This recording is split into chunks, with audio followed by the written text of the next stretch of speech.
poo. Hey, we got numbers. Hey guys, welcome to ClevelandMoto Podcast number 503. Light 'em up, boys. So much.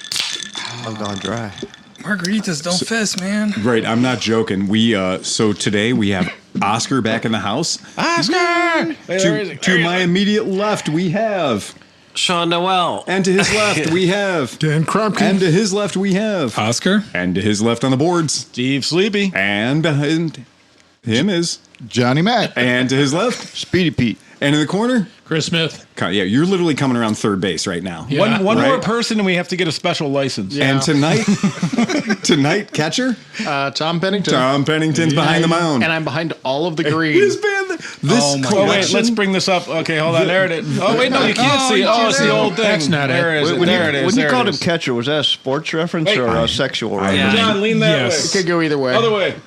There is There we a go.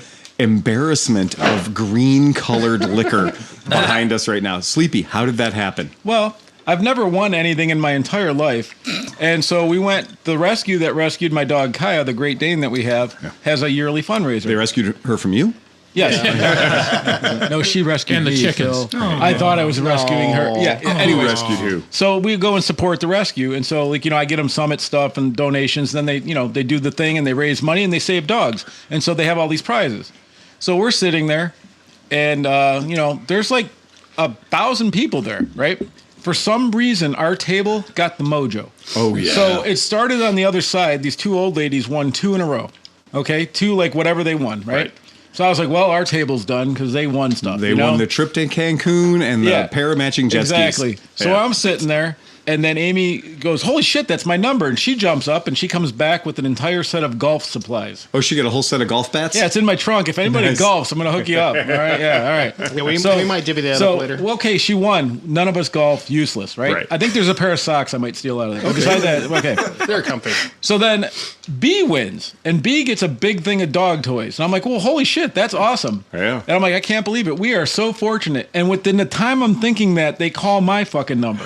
So now the people are like, fuck, what's going on with that table? What is that? Nice. And so I'm like, what did I win? They're like, you won $1,000 worth of booze. Ain't a $100 cooler. Yeah. Well, I do Yeah. like the cooler. Yeah, I'm the not- cooler's really nice, yeah. But anyway, so I was like, yeah, I don't drink. To the non-drinking So guy. everybody was trying to trade me. I'll give you these, this pack of gum for those bottles. I'm like, I have friends that'll make use. I know what I got.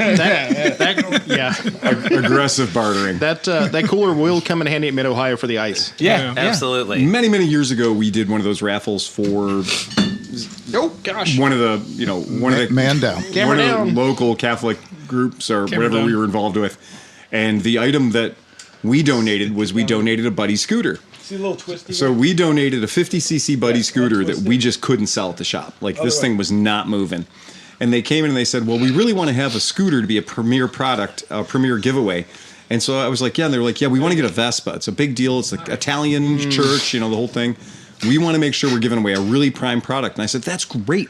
I happen to have a Vespa 50cc scooter that we would love to give you a special deal on. And the special deal is, well, aren't you going to donate it? No, I'm not going to donate it. I'm going to sell it to you at cost, right? That's a good camera shot. I like that one. Yeah. No, the other way. Yeah, they're just going to strap that right to John's face. Yeah, that's pretty good. And there you go. And you know what's funny is they negotiated themselves down to a 2-year-old dead stock Buddy 50 was where their budget was. But I told them, I was like, you guys are selling raffle tickets for $20 a ticket. That's a pretty good product. That's a pretty good thing. I said, I think you'll do okay for it because you don't have to sell that many tickets to break even on that scooter. So they did, and it did go great. And they were super thrilled about it. They sold metric shit tons of tickets. And when they gave, the scooter was like the big prize. Mm-hmm. So at the end of the night, they give away all the other prizes. They give away the scooter. And the people, when they gave the scooter away, the place went bonkers. So massive effect. We were very happy with that. It made us look great. And then, though, everybody ran up to the winners and said, hey, I will buy that off of you. And I was listening to some of the offers that were being thrown down. That's and the the offers were well over retail. Way the hell over retail. And I told the guy, I was like, look, I'm not telling you how to live your life. But I've heard you take off. I've heard you refuse offers. that are beyond the retail price of the 125cc version of that 50cc scooter. So here's the move. Sell it here tonight to somebody else. And then come into the shop and get yourself the 125 with all the trimmings, and you'll be much happier. And they were like, I can do that?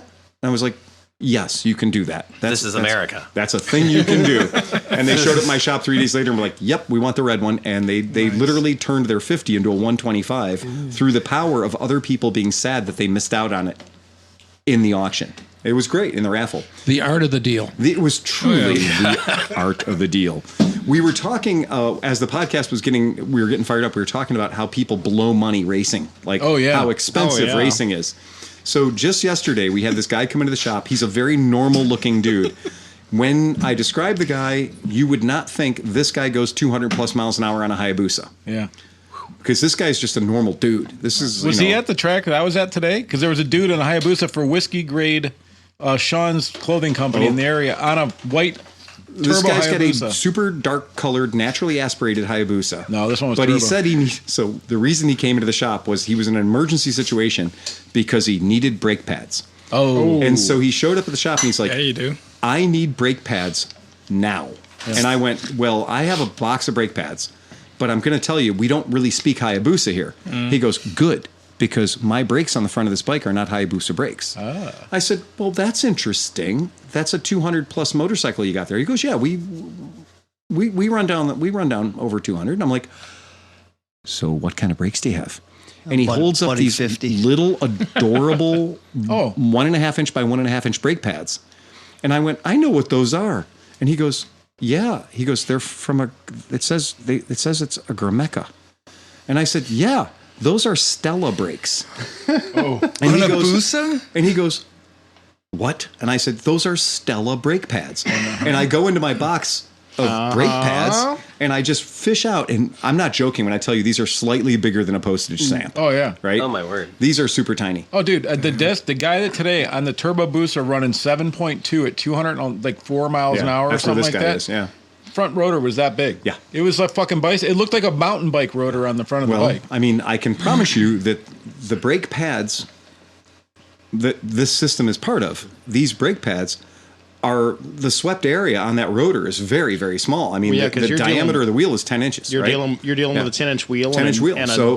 And when I held them up, because he brought the dead ones in and they were dead, he was like, no material left. They were Would right you on change them every 2 runs or something? Like, well, and I was like, okay, forgive my fucking naivete on here, but I've gone down the racetrack more than a bunch of times.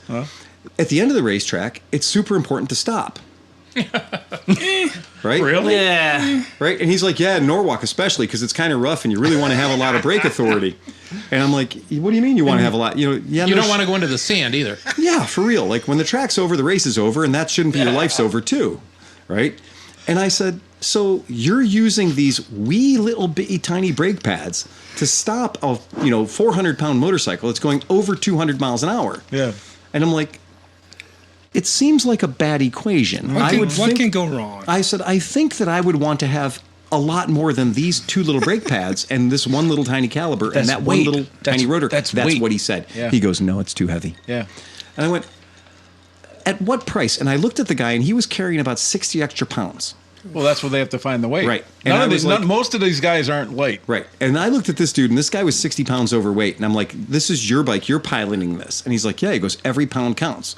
And I went, Does it though? okay, Jenny Craig. Not for nothing. Hand him 2 little pound, like the little weights. I was just like, dude, if every pound counts, you need to find a different pilot for your motorcycle, right? Put down the double cheeseburger with donut bun. Find a 15-year-old anorexic to run your bike for you and put real brakes on Oscar is literally sitting here. Put 20 pounds of brakes on that bike.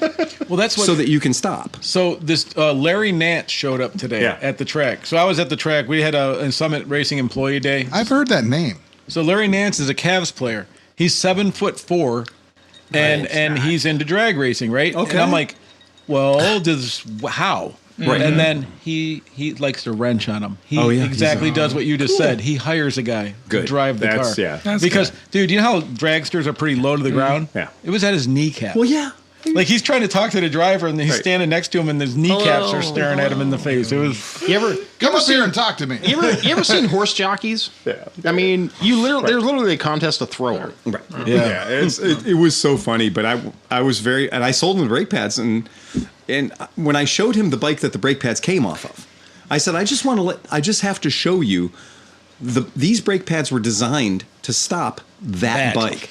And he looks at it and he goes, wow. And I went, yeah.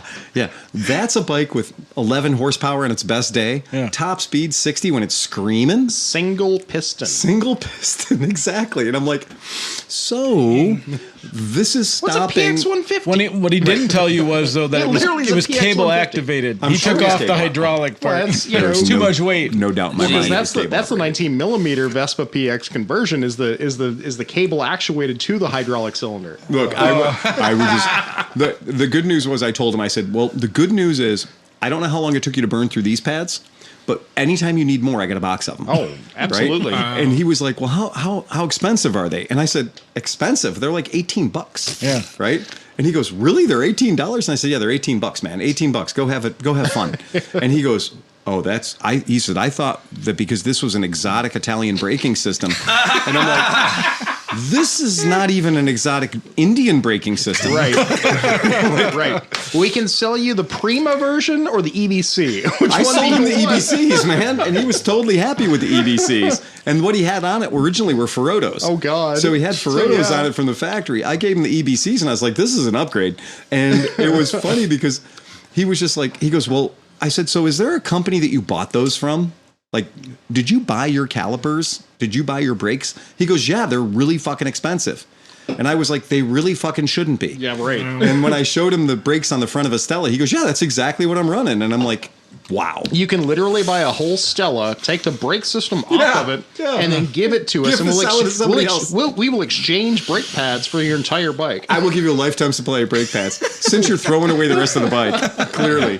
Yeah, it was fucking hilarious. But I was like, that's just how funny. Like, they'll spend $1 million on everything else. So, yeah, for the guy who's just like unboxing made in India Grameca fake calipers and stuff, he's probably making a fortune repackaging it as like Hayabusa Stopper 10,000s. Dude, the money that these guys spend, like we were just talking about, like just normal dudes, not like sponsored drivers, not anything, and not all of them. Obviously, I'm talking there's 50, dudes. $50 for a gallon of gas. Yeah, but I mean, obviously, you got some guys with their landscaping trailer pulling in their fucking Chevy, Yeah. with, you know, whatever. And they're but a lot of these naked guys, children. Yeah, Yeah. but a lot of these guys are like we were saying, $500,000 toter home with a $30,000 trailer with a $150,000 pro stock with no sponsors. Right. Like this, Right. like on the side, it'll be like Jack's Racing. And like, who are you? I'm Jack. You know, and you're The like, sponsor is Long King. Yeah. Right. The other sponsor, Fix a Flat. yeah. Yeah. It's crazy, man. It's Yeah, crazy. That's a weird thing. I can't imagine living that life, man. I cannot, for the life of me. We're going to get to a bunch of stuff tonight, absolutely. But Oscar, what have you been working on? You've been gone for so long. Well, I got the Fuji Rabbit running. So that's a Well, good. now that's last time we talked, you had ridden the Fuji Rabbit all the way to Chicago, Yeah. and then rode it all the way home. Yep. That was fun. Now, what year's your Fuji Rabbit? 62, And how many cc's does it have? 200. Yeah. The 200 Fuji 200. Yeah, it's 200 cc's. Yeah. Hydraulic suspension, Hydraulic suspension. Yep. Variamatic liquid drive transmission. Which is weird. I didn't know that was. Is that the only one that actually did that? Yeah, it's a I'm fluid guessing drive. it would. Yeah. Yeah, fluid drive transmission. Yeah. It's not a CVT. No. It's legitimately a fluid drive transmission system. Oh, Very so cool. it's a hydro, like a Torque-O-Matic. like a Cub Cadet. It is. Yeah. It's a hydro drive. Yeah. Yeah. It's a couch. It's comfy as fuck. It's so good. It made me so happy to see you last September ride that bike to Chicago. Chicago, yeah. And then no shit, ride it all around at the events and do everything else, and then ride it home. Yeah. And you, what award did you take for that? You got People's Choice. People's Choice. So right? thanks for taking the trophy because that they fuck with me hard. Yeah. So they gave me the People's Choice and they moved the trophies around so they could give me the thickest most heaviest fucking trophy just to fuck with me so I can actually ride it back to Milwaukee. That trophy was somebody's takeoff motor components trophy. Like it was somebody's takeoff motor components box welded together. Oh, So it was about 7 different motor parts. it was the piston, the spring, and then the combustion. Yeah, the entire cylinder. Yeah. It had a giant heavy duty spring going through the middle of it, and then it had the piston welded to the top. Oh, Easily 30 easy. pounds wet weight. You Yeah, know, easy. crazy heavy award. But that was cool. That was That's like great. a lot of the chopper shows do that. You go to the chopper shows and they just hand Furnace you ridden? a pile of trash that's welded together. Welded You're like, hey, thanks a lot. Great. Cool. I got a perfect place for this. Yeah, I'm gonna put it where it should have been in the recycling. I'm gonna take a picture of me with it, put it on my wall, and then recycle that. Yeah. Well, welded together, used up brake pads from a Stella that came off a Hayabusa. I used to keep a box of dead shifting crosses in my shop. Oh, yeah. So we would change shifting crosses all the time. All the time. It's a wear and tear item on these bikes, and so I just had a bevy of them, probably 100 shifting crosses. And a friend of mine said, "Hey, I want to make some art. Do you got any shifting crosses lay around?" And I said, "I'll bring them to the next rally." All of them. And I took over 100 shifting crosses and dumped them on the guy. And the guy was like, "I was thinking like 6." And I was like, "They're yours now, pal. I don't even know why I've been keeping them. It's just the dumbest thing." Upscale your project. Yeah, clearly. It's like when I came in and you had 1,000, not kidding, 1,000 grab rails from every Vespa you had ever Still do. sold. Still do. And we got rid of about 3 buckets. We full. did. Yeah. And I just keep adding to the pile. I kept trying to get somebody to make a dinosaur out of them. Again, if you got the time, we've got the weird steel project. Absolutely. Yeah, we got the weird chrome pieces. If you want to build a skeleton of something, we have all the ribs you'll ever need. You can have all the ribs. Now you have gotten not 1 but 2 licenses. Yes. We noticed that. You've acquired 2 different certifications. Yep. Since you've left Cleveland. So, What are they? so first of all, I actually got my legit motorcycle. Oop, yep. What was that? It's- Is it working? Don't touch that. Yeah. No touching. No touch. Don't touch it. I got my actual driver's license for motorcycles. Oh, your for the motorcycle first time endorsement. because technically, yeah, don't touch it. Because technically, so I got my green card. Right. So I was driving quasi dirty because technically, if you're not a resident, there's a loophole that I can actually have my still Mexican driver's license and still use it. Right. But since I got my green card, I was like, I should get my motorcycle. Might not be the license. worst idea. So in Wisconsin, you have to get that to go down to the dispensary. Yes. It's a green card. Yeah, no, that not that one. Not Different kind of green a card. different green card. Oh, I don't know what you're talking about.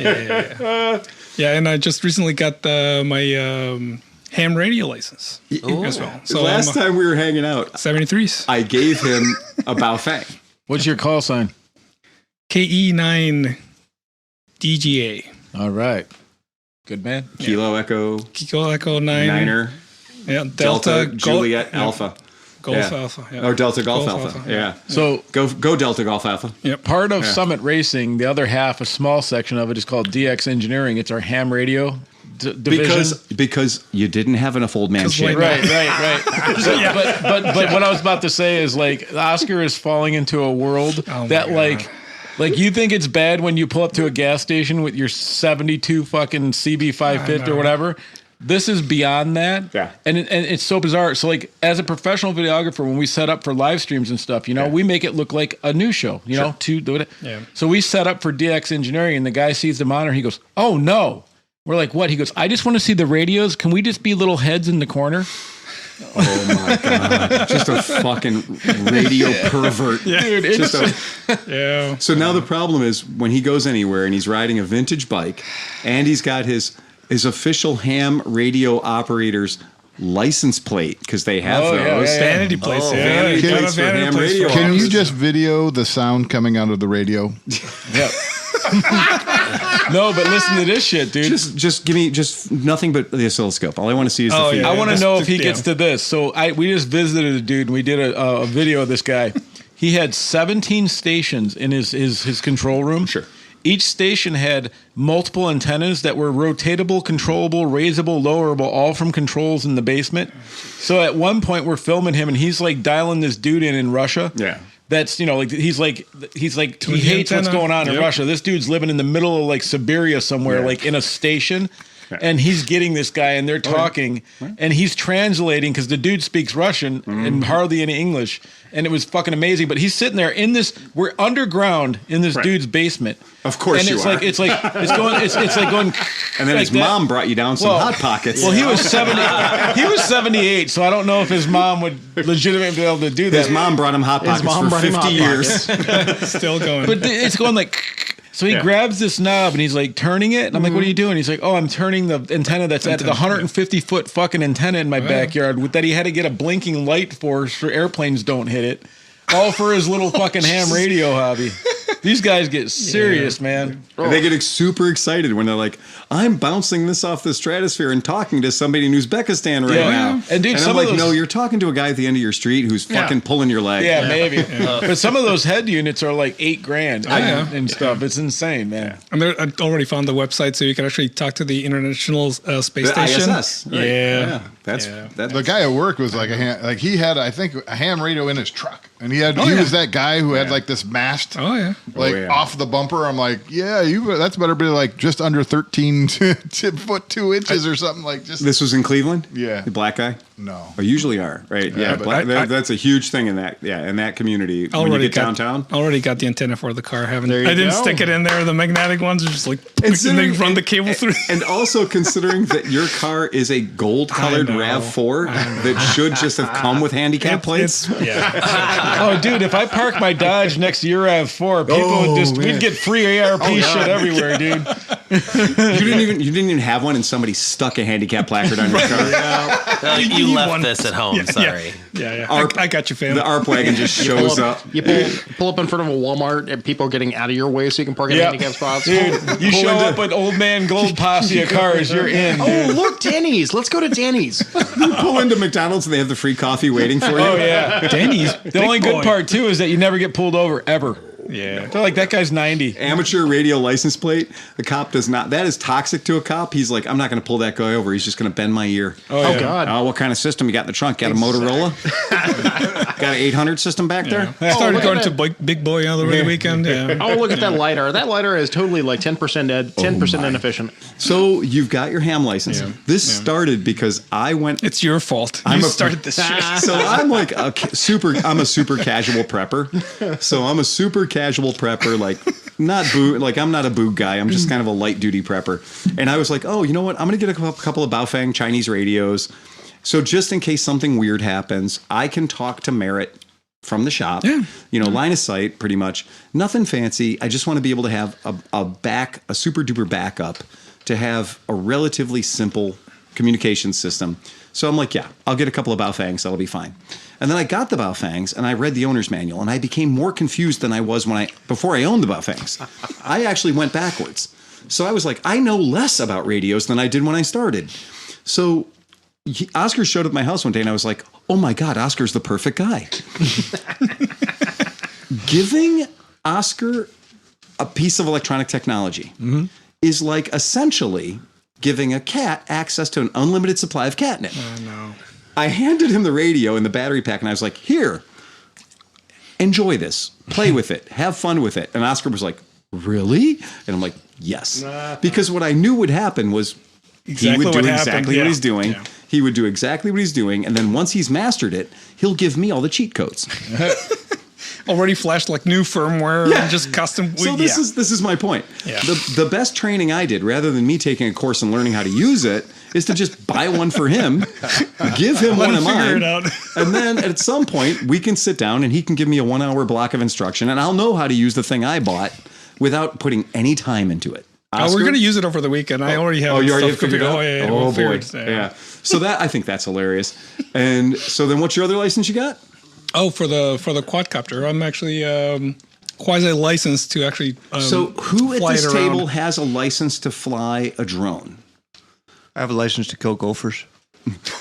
And who at this Issued table by was, the United Nations. and who at this table was just flying his drone dirty? And I was going to say, and who's flying their drone dirty? Dirty. I'm not dirty.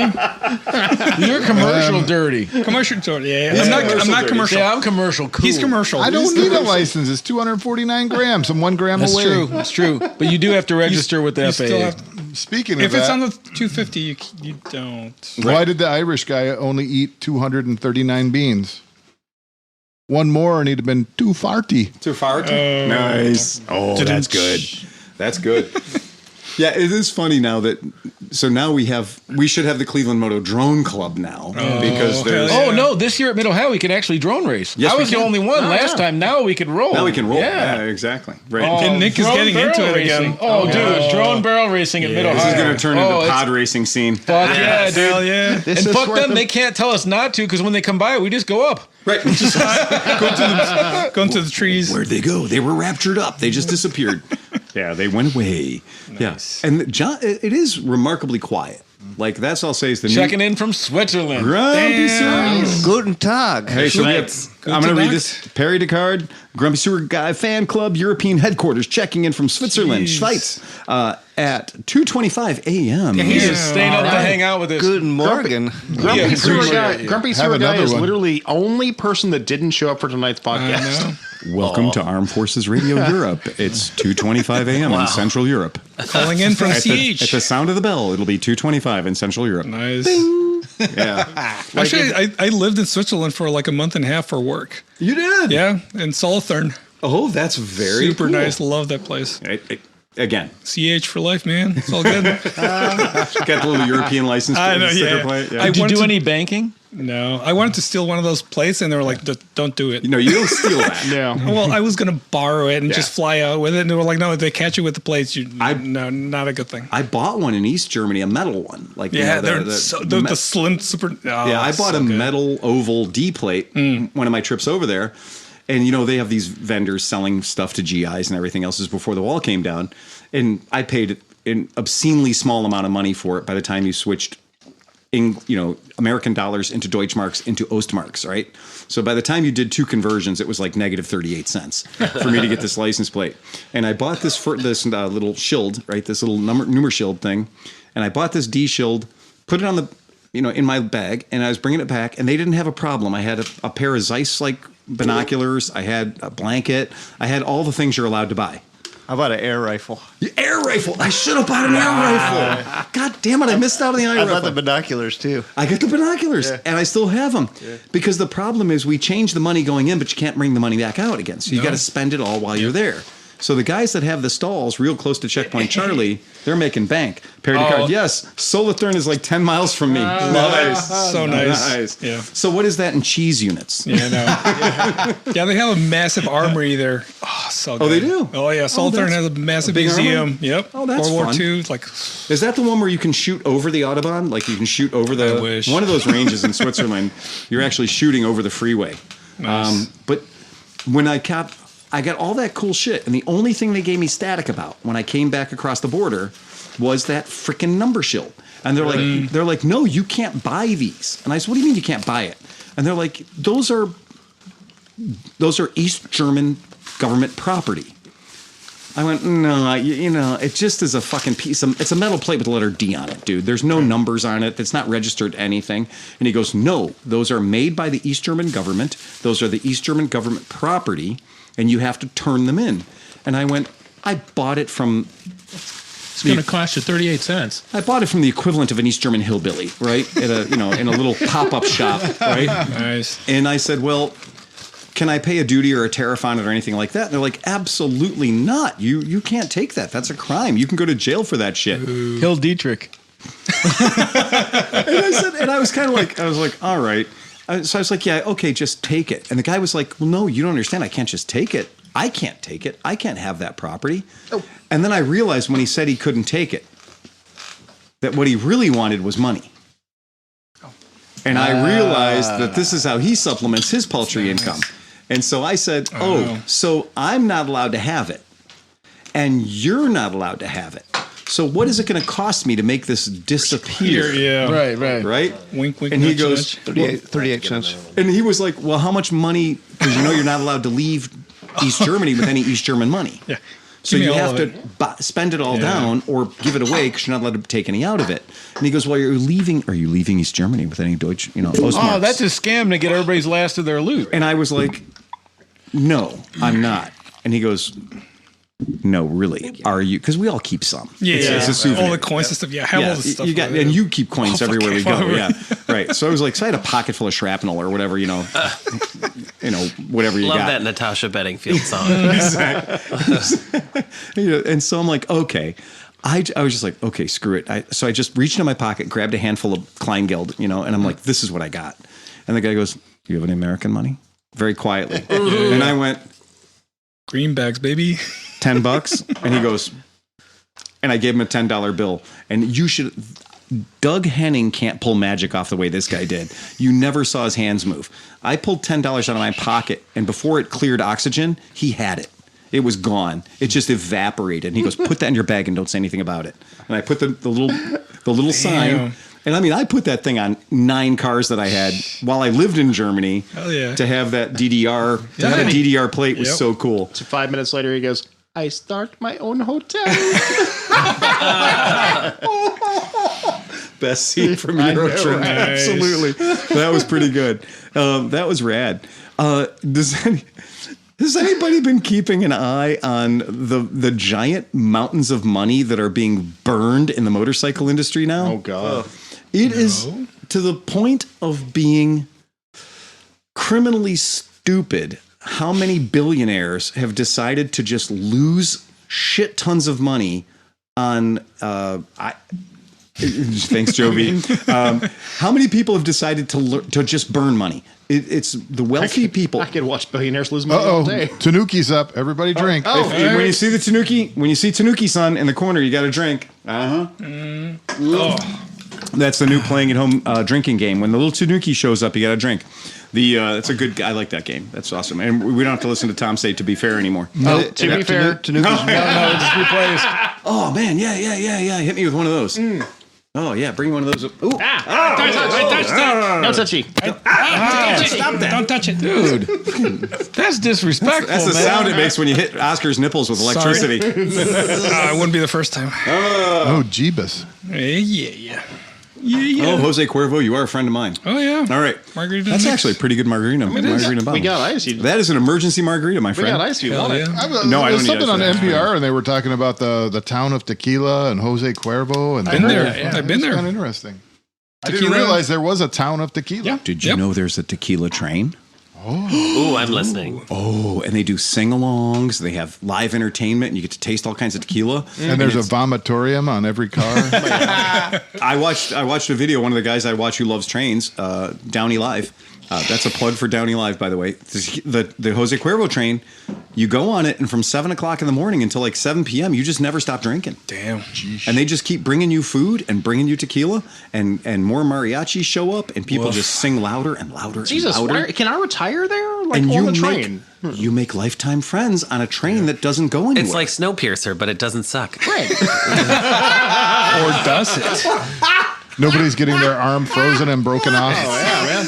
It's like Snowpiercer with booze. Hey, if you're going to break that arm off, could I get some in my tequila? Oh man, yeah. With that, a little arm, a little tahini goes a long way. Right. The So that town is in Guadalajara. Guadalajara. It's There tequila. you go. Tequila. Dude, they need literally retirement home right there. Just Yeah. tequila and mariachi. I love the idea of a train that just doesn't go tamales. anywhere. Let's just go. Right. Every time I go visit grandma, I'm like, why isn't there like the men's lounge, like a little place outside where the guys can go drink beer and smoke cigarettes and stuff? Like, At the old age home? Yeah. Yeah, there should be. that's what I want. That should be standard equipment on all old age homes. Yeah. They should just have a couple of trailers parked out back and just like washed up strippers. Dude, Yes. you know how they had the Grandma's roommate. The Claremont Lounge Retirement Community. Grandma's roommate was just that. Think She about started this. telling me about it. She's like, No way. yeah. She's like, I was a stripper. I used to do this, and I was like, and I was always You're like, I don't believe You know, it. meanwhile, she's now 80 years old. And- you know, and I'm and like, she Back in my day, we called them burrow shows. And she could still do the trick with the ping pong balls. Dude, you guys just got me an idea. So, like, you know how like they had for a while, they'd have old age home where like they modeled them like the 50s, so Yes. people would feel comfortable. We have one here in Ohio. Okay, It's pretty famous, yeah. Well, you know what they should do at some of these things, like where it's like the dudes are 80 or 78, 90, whatever. Like put a garage with a half finished car in it. Because like same amount of work is going to get done as it would at their house. Yeah. None. But they could all stand around, drink beers, smoke cigars, and just A burlesque old home? Fuck yeah. I feel like for not much money, I could have got a gummy. I give you 2 shiny nickels if you give me an old fashioned. Yeah, look at that. Hey, $5, same as downtown. wait with your grandma in the room. That costs extra. Hold on, can you get this Werther's original started for me? That's a Girther's original. Oh man! It's gonna be one of those nights. Oh man!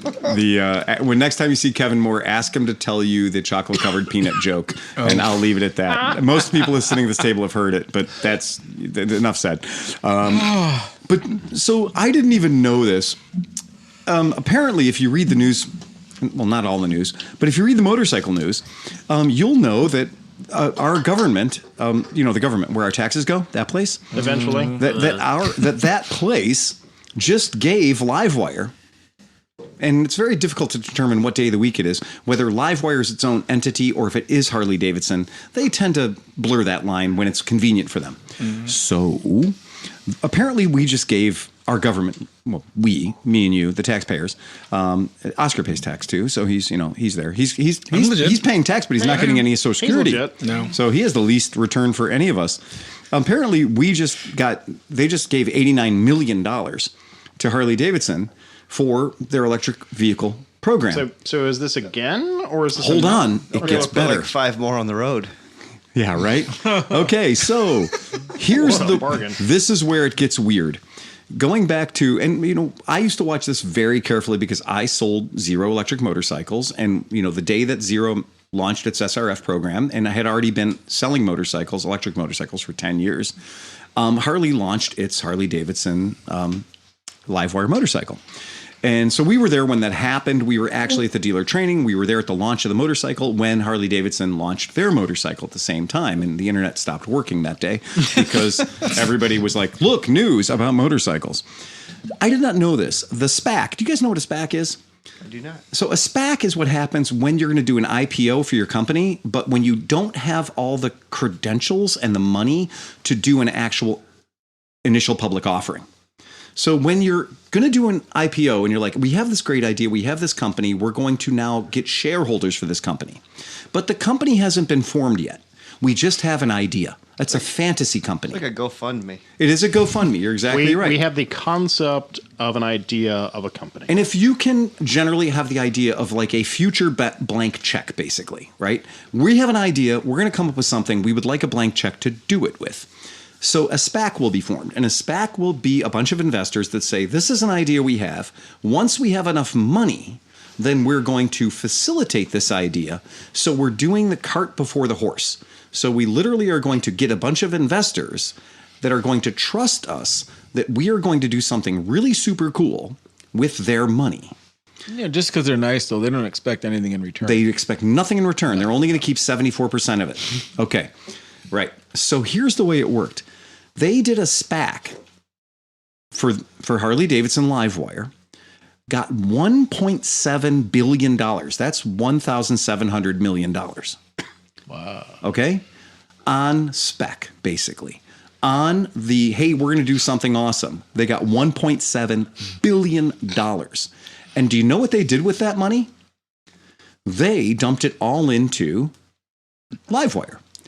Now, at this point, Harley-Davidson would like to remind you at that point that at that moment, Livewire was definitely part of Harley-Davidson. Oh, yeah. Because when the money's Oh, yeah. coming this way, It's us. it's us, right? When the money's going that way, no, we sold 49% of it to Kimco, right? That's not us anymore. That's Livewire. And it was this game of what are you calling yourself today? And as a dealer, we really didn't know from day to day what they were. Now, weirdly, strangely enough, you guys know that there's been some kerfuffle lately over the CEO of Harley-Davidson. And some people might say he's not really qualified to have the job that he had and everything else. But I'm going to tell you how he got that fucking job.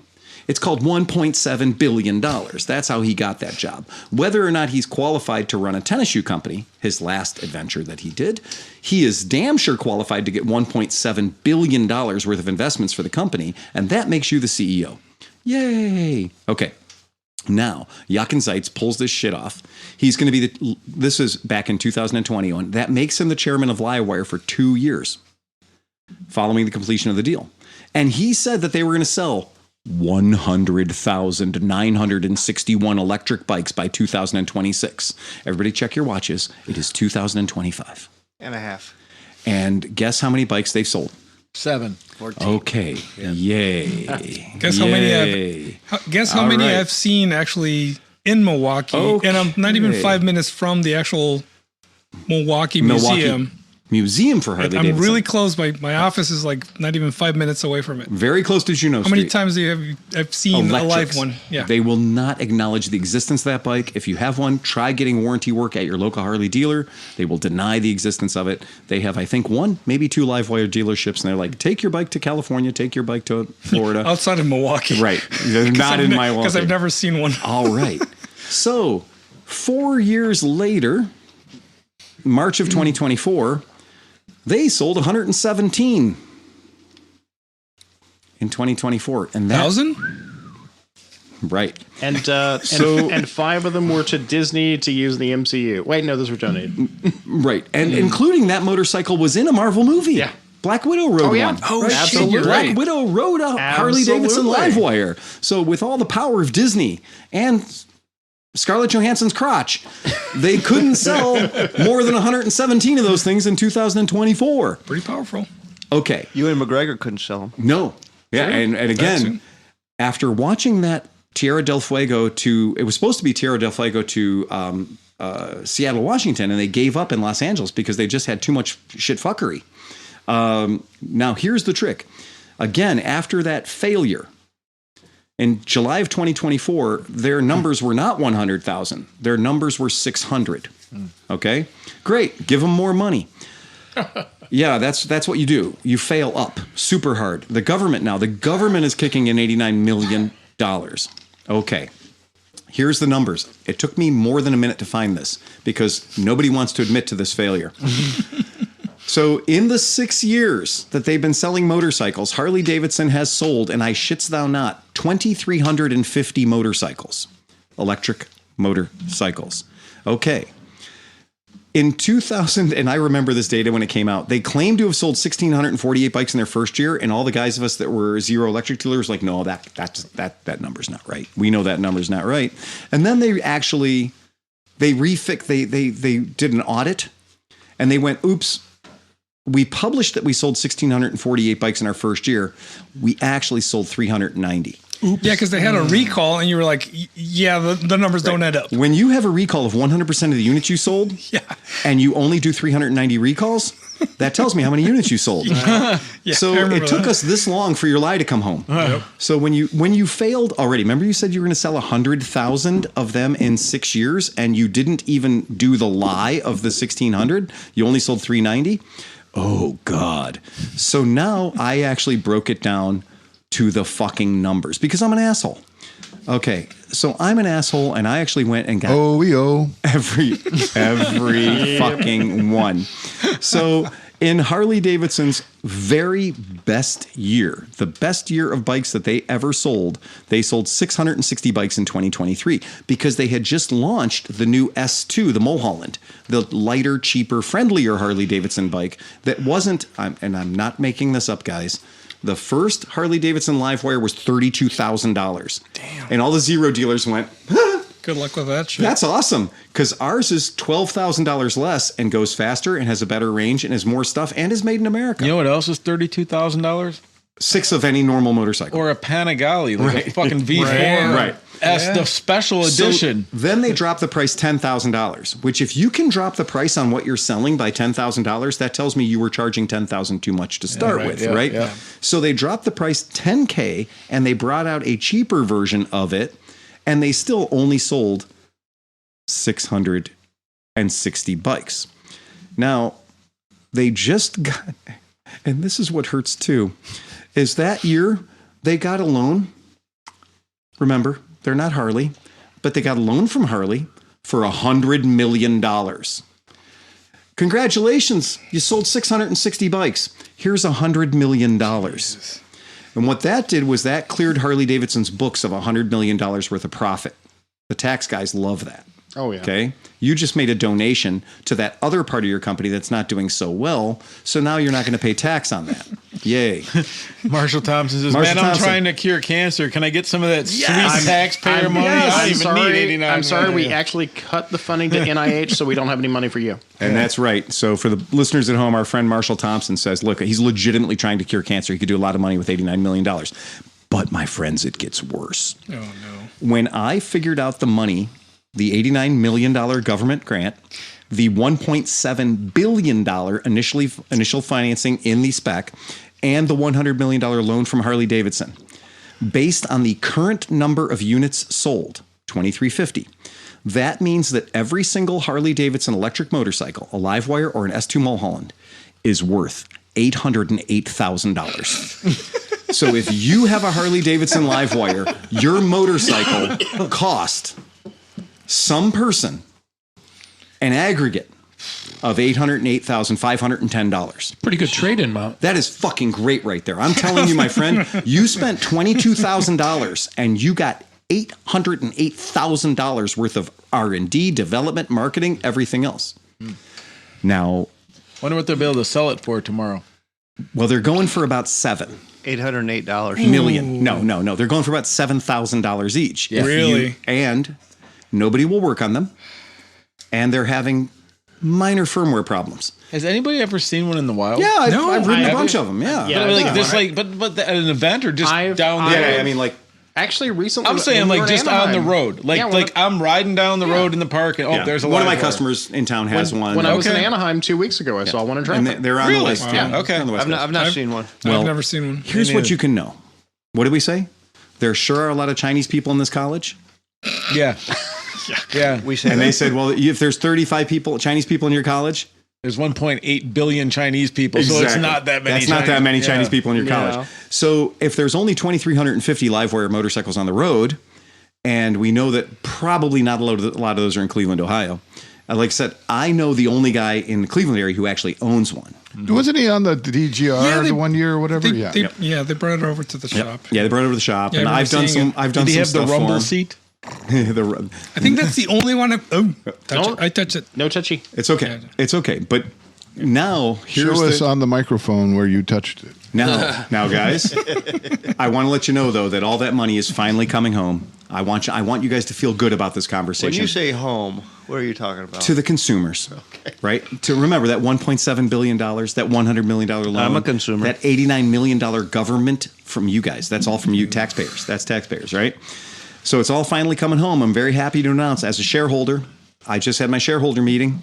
I'm very happy to announce that in the first quarter of 2025, somehow, or I don't know how it did it, but Harley-Davidson Livewire sold 1,970 bikes in the first quarter. And I'm what? like, what the which fuck? What the, like last quarter, you guys sold 34 bikes. So how did you go from 34 bikes to 1,970 bikes? Accounting. And then I looked at my PDF files for my shareholder meeting. And in my PDF file for my shareholder meeting, there was a microscopic 1-point font that said asterisk. Yeah. And it scrolls to the bottom and it said they weren't counting the motorcycle sales. They were counting T-shirts? Jackets. All Change our bullets. all two-wheel electric vehicle sales. They count in there the children's Stay Sick electric balance bikes. These are for your 3-year-old. Wow. And they're $600 a pop. It's a Strider bike. The Strider bike. With a drill battery. It's a Strider bike with a drill battery and a Harley-Davidson sticker is what it is. It's a $300 Strider bike with an electric battery and a Harley-Davidson sticker for $600. So it turns out they didn't actually sell 1,970 of them. I couldn't believe it. So I did actually, since I'm a shareholder and I'm an asshole, I did want to check out and see how many they actually did sell in the first quarter, because since they want my input. Johnny Mac camera down. Yeah, Johnny Mac camera's down. Since they want my input, I did check. And would you guys like to guess? I mean, maybe you know. So would you like to guess how many bikes they sold in the first quarter of 2025 after freshly getting an $89 million taxpayer check? Anyone? 2. 37. 33.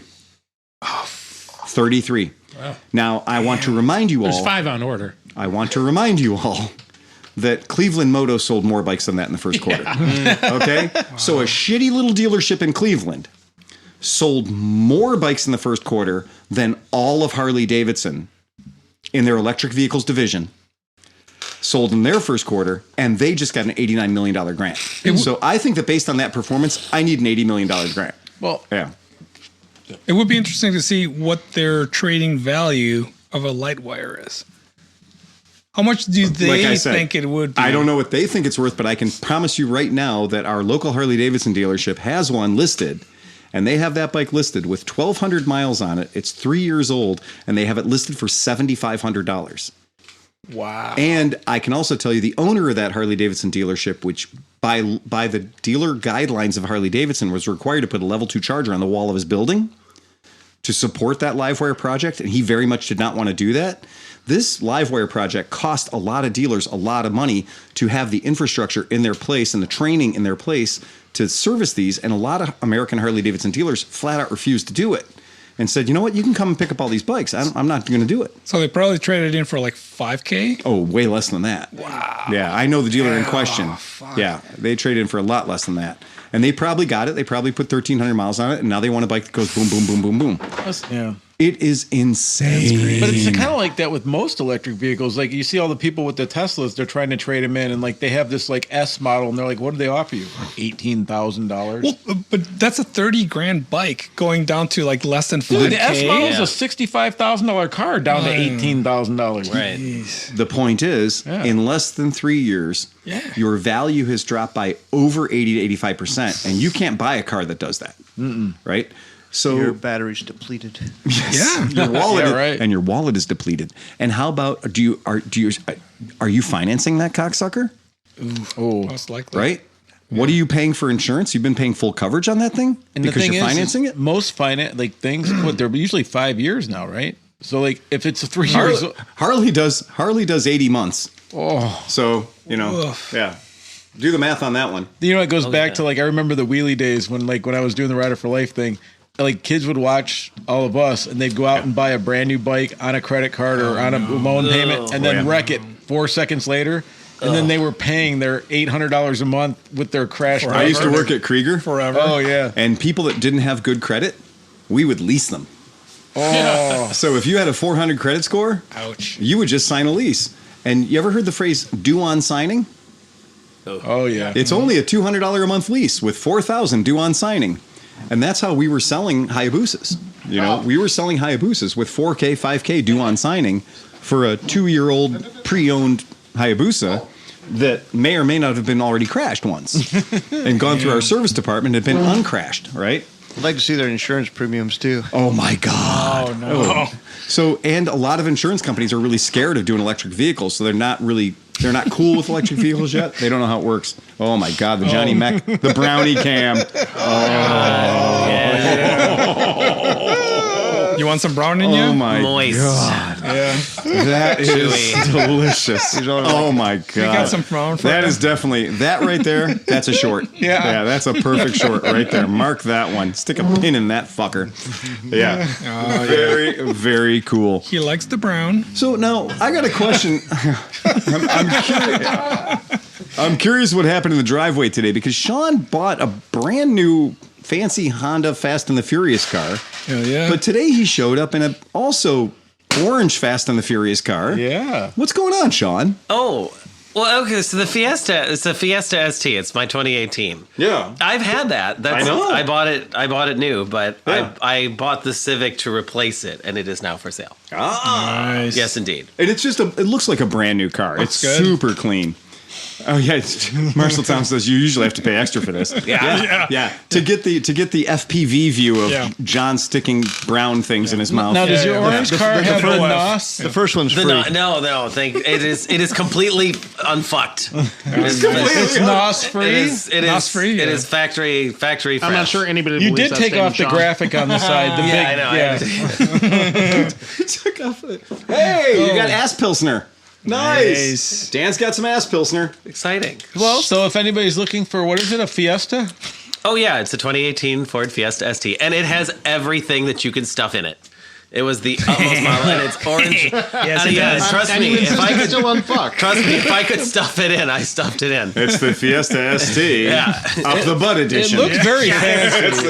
It looks very fancy. It has fancy seats. Yes, it has the Recaro seats that were in ST there. is So, like, for STs for sexually transmitted. And I've been in that no. car, and it is quick. It is a quick car. yeah, Like, it is a fast little shoe. Is what It is it a fast shit. Nice. Yeah. And so you're trying to sell that, right? Yes, indeed. So let's tell the podcast listeners at home, because that's like that car is in, as best as I can tell, perfect condition. Well, thank you. Yeah, it is. Everything on it is A-OK. Yeah. I mean, I maintain it very regularly. Oh, yeah. It's got a new set of General G-Max tires on it, so all season sport action. And for the Fiesta STs, you had to have they did two special brake pads.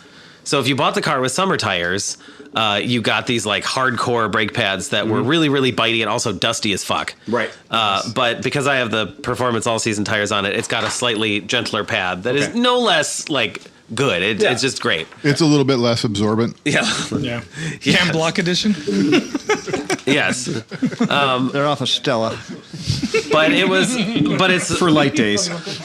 it was my daily. It's got 66,000 miles on it for a 2018. Oh, that's perfect. So obviously riding took a lot of the mileage off of that day to day because I ride my bike a lot. your The bike- my Vespa just hit 7,000 miles. Dang. That is putting some miles on a Vespa right quick in a hurry. on my 2023. Dan Super says, Sport. challenge accepted. Yeah. So, and then we're going to get to that, because what did you show up on today, Dan? 2025 Vespa 310. What? Wait. Yeah, wait. Well, you can't be riding a GTS 310. Those haven't even arrived at dealers yet. But wait. I know someone. There's more. Yeah. Wow, that's incredible. I still have customers waiting on those. I can't imagine how you managed to get one so fucking early. How'd you do it? How'd you do it? That's incredible. Yeah, right. So, yeah, suck on that. If I think he did. I think he did. That's how he got it. look, Dan came He in. sucked on something. Dan came in and we tried aggressively to sell him other bikes, and he forced me to sell him the new hotness. All right, I get it. Yeah. And so how you like it? It's awesome. I mean, almost, I raced a Harley a couple days ago. Not going to say I beat him, but he couldn't lose me. Nice. They are quick bikes. There's absolutely no doubt about their quick bikes. They've changed that motor around a little bit, so it beats Euro 6 standards for noise and emissions and everything else, and they dropped the RPMs. And so they essentially built a stroker motor. So they built a stroker motor out of the thing. So it has a little more grunt on the bottom end. I'm not able to meet Euro 6 emission standards. for sound or emissions. Yeah, that's it. Yeah. Neither. For noise or emissions, I cannot pass. But that's cool, and it is in the fucking fetching shade of Verde Amabile, which is what we used to call relaxed green, Verde Relax, and so that's cool. That's Cool looking. super cool looking. And what are you? You're still waiting on the box, right? Right. Yeah, we were still waiting on a box for it. But other than that, yeah, rocking it, man. That's fucking cool. Nice. That's great. I showed She's up on pretty. I showed up on a Road King. So which is also no. pretty. Oh no! Not wait. just a Road King, like the most pristine fucking unfucked with, is no pristine. eagles anywhere. I bells. took my finger and pushed it to the middle of the motor to see if there was dirty, and I dirtied the motor. Yeah, I was like, don't touch it, fucking Sleepy. There was a guy that showed up earlier today, and he saw it outside, and he's like, "Do y'all detail bikes?" And I said, "No." No, that came pre-detailed. Can you ask the guy what he I did used to to. make the bike look like that? Because like the motor has no dirt on it. You should see his Audi. It is equally clean. Like this dude has tools. Well, Just he's a truck for- driver and he's got time. Okay. Yeah. I mean, he does. That bike is pristinely clean. He might have stock in that S1000. That is a spray, so- 15 S100. Yeah, that Yeah. is a 15-year-old bike with 16,000 miles on it that has been hand-lovingly diaper cleaned for 15 years. So if right? you were in the market for a fat boy, No, it's a Road King. Oh, Road King. Yeah, Fat Boys are Softails. No, I this don't know. This is a full-grown it's adult the, Harley it's the Davidson. FLART model. That's all I know. No, it's the FL. It's the FLHC. Gotcha. So it's a Road King. But if classic. you're in the market for one of these, Yeah. Phil's got like the most pristine one. Yeah, it is But nice. not Yeah. only that, but like it's the most not like it's a Harley. It looks Yeah. like a Harley. Yeah. But it feels so. I don't know. It just clean. It looks like It's not perfect. clean in the sense of like not dirty. No. Clean. Like it's like done perfectly. There's no extra. No. Right. There's no like. And the extra he did is Right. tasteful. Yeah. There's no fucking eagles or skulls sticking off anything. Like No gremlins, no Tasteful nothing. Yeah. It doesn't come with a do-rag. I will say that it is the the silver metallic. It's beautiful, but everything on the bike that can be chrome is chrome. Handlebars. But he didn't go extra. So like he didn't chrome things that shouldn't be chrome. and he used So, real shit. None he of did. it's like the Karaoke fucking. No, it's all Harley catalog. There's no super suck on it. No, there's right. It is a really nice bike, and he just had brand new tires put on it, and I just put a brand new battery in it and did a 3-hole oil change on it. So it's just ready to rock and roll. And I rode it home the other day, and I was like, please don't let it rain, because I don't want to clean it. Oh no. My Road King has never been cleaned. So my bike's a 2014. And it has never been fully washed. Which is kind of cool because once you build the base grime up, it kind of keeps everything in place. It does. And then you can just look for the wet spots Yeah. for where your leakages are. There you go. Right? Yeah. So some people's like, well, if you keep your bike super clean, you'll see where the leaks are. I argue that if you keep your bike super dirty, you'll see where the wet spots are. Yep. Yeah, it's a better way to approach the same problem. He's got a good question. How can you drive down any road and not get dust, dirt, or pollen on your bike? We don't know, but that guy did it. No He did it. shit. Well, he did the ceramic coating on everything. Yeah, must Oh, I have. Yeah, bet because it you. repels everything. It does. Yeah. It repels fingerprints. Yeah. Like, it's crazy. I've It never is seen super- anything like that. But No, I like, just took the BMW out the other day, and it was dead clean when it left the shop, and I got home, and it's just yellow now. Like, the whole bike is yellow. But I've never seen an engine case Yeah. in between, especially on a V twin, in between the V, Right. where like most things go to die. Yeah, it's- and you could white glove Make it it and clean. get nothing on Nothing your out of finger. it. Yeah, there's it's nothing. insane. There's nothing.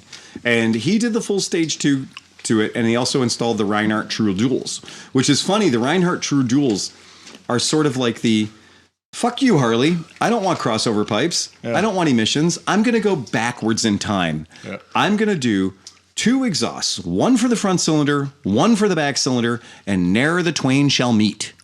They are literally 2 separate systems. Now, do you have to completely change the tune of the ECU? Yes, for you that? do. Okay. And this bike has been mapped, and it's nice. It drives really nice. It pulls really good. I mean, I had it about 110 miles an hour on the freeway coming in this morning, which, keep in mind, the classic edition has spokes and tubes. Okay? So you should just be aware of that. Spokes and tubes are, there's an inner tube inside of your tire. And there's been many studies done that shows how much heat is between your inner tube and your tire at certain speeds. And it only takes a certain amount of heat to melt rubber. And if you exceed that amount of heat, then your inner tube might become a liquid device holding all the important air. And so it's not a great idea to go super fast on inner tube tires. I guess, This is also like a Sleepy dropped all his tires off today. Yeah. And the first thing I asked him is, well, do you have new tubes? I did. I brought you tubes. He did. Oh, you had wire wheels? Yeah, for my African twin. Oh, it's not a tubeless. No. And so, Shame on them. but so I brought new tubes, but the old ones are still good. So we have 2 chances to get each one right. Because So you know what we're going to do is we're going to start with the new tubes. No, of course. And if Tom pinches them, I'll buy more tubes. Okay. Yes. Because as long as you know me, I'm not going to let you recycle Yeah, well, the it's tube. 7,000 miles on those tubes. So I think it's time to Yeah. move. Do you need me to come do it? That's yes. I don't know. Last time you broke the machine.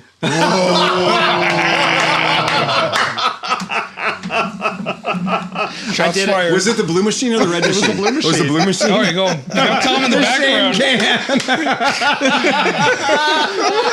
Shame. To be fair, Frank, There's a shot across the bow right there. I did have it fixed. I did have it fixed in like 24 hours. I get it. Woof. We're gonna have to repossess. I feel our like old, I got set up for that. Yeah. We might have to repossess our old. Breaking news. We might have to repossess our old tire machine from Skidmark because from the day I gave it to them, they haven't ever figured it out. Was that the old Red Harbor Freight one? No, it's not. Oh, the Nomar it's one. the that- Nomar. better- No, it's red. It's a red Kokosang or whatever. It's Whatever. You know what? I should have just said when you said Harbor Freight, I should have said yes. Yeah. Because yeah, it is. It's China, right?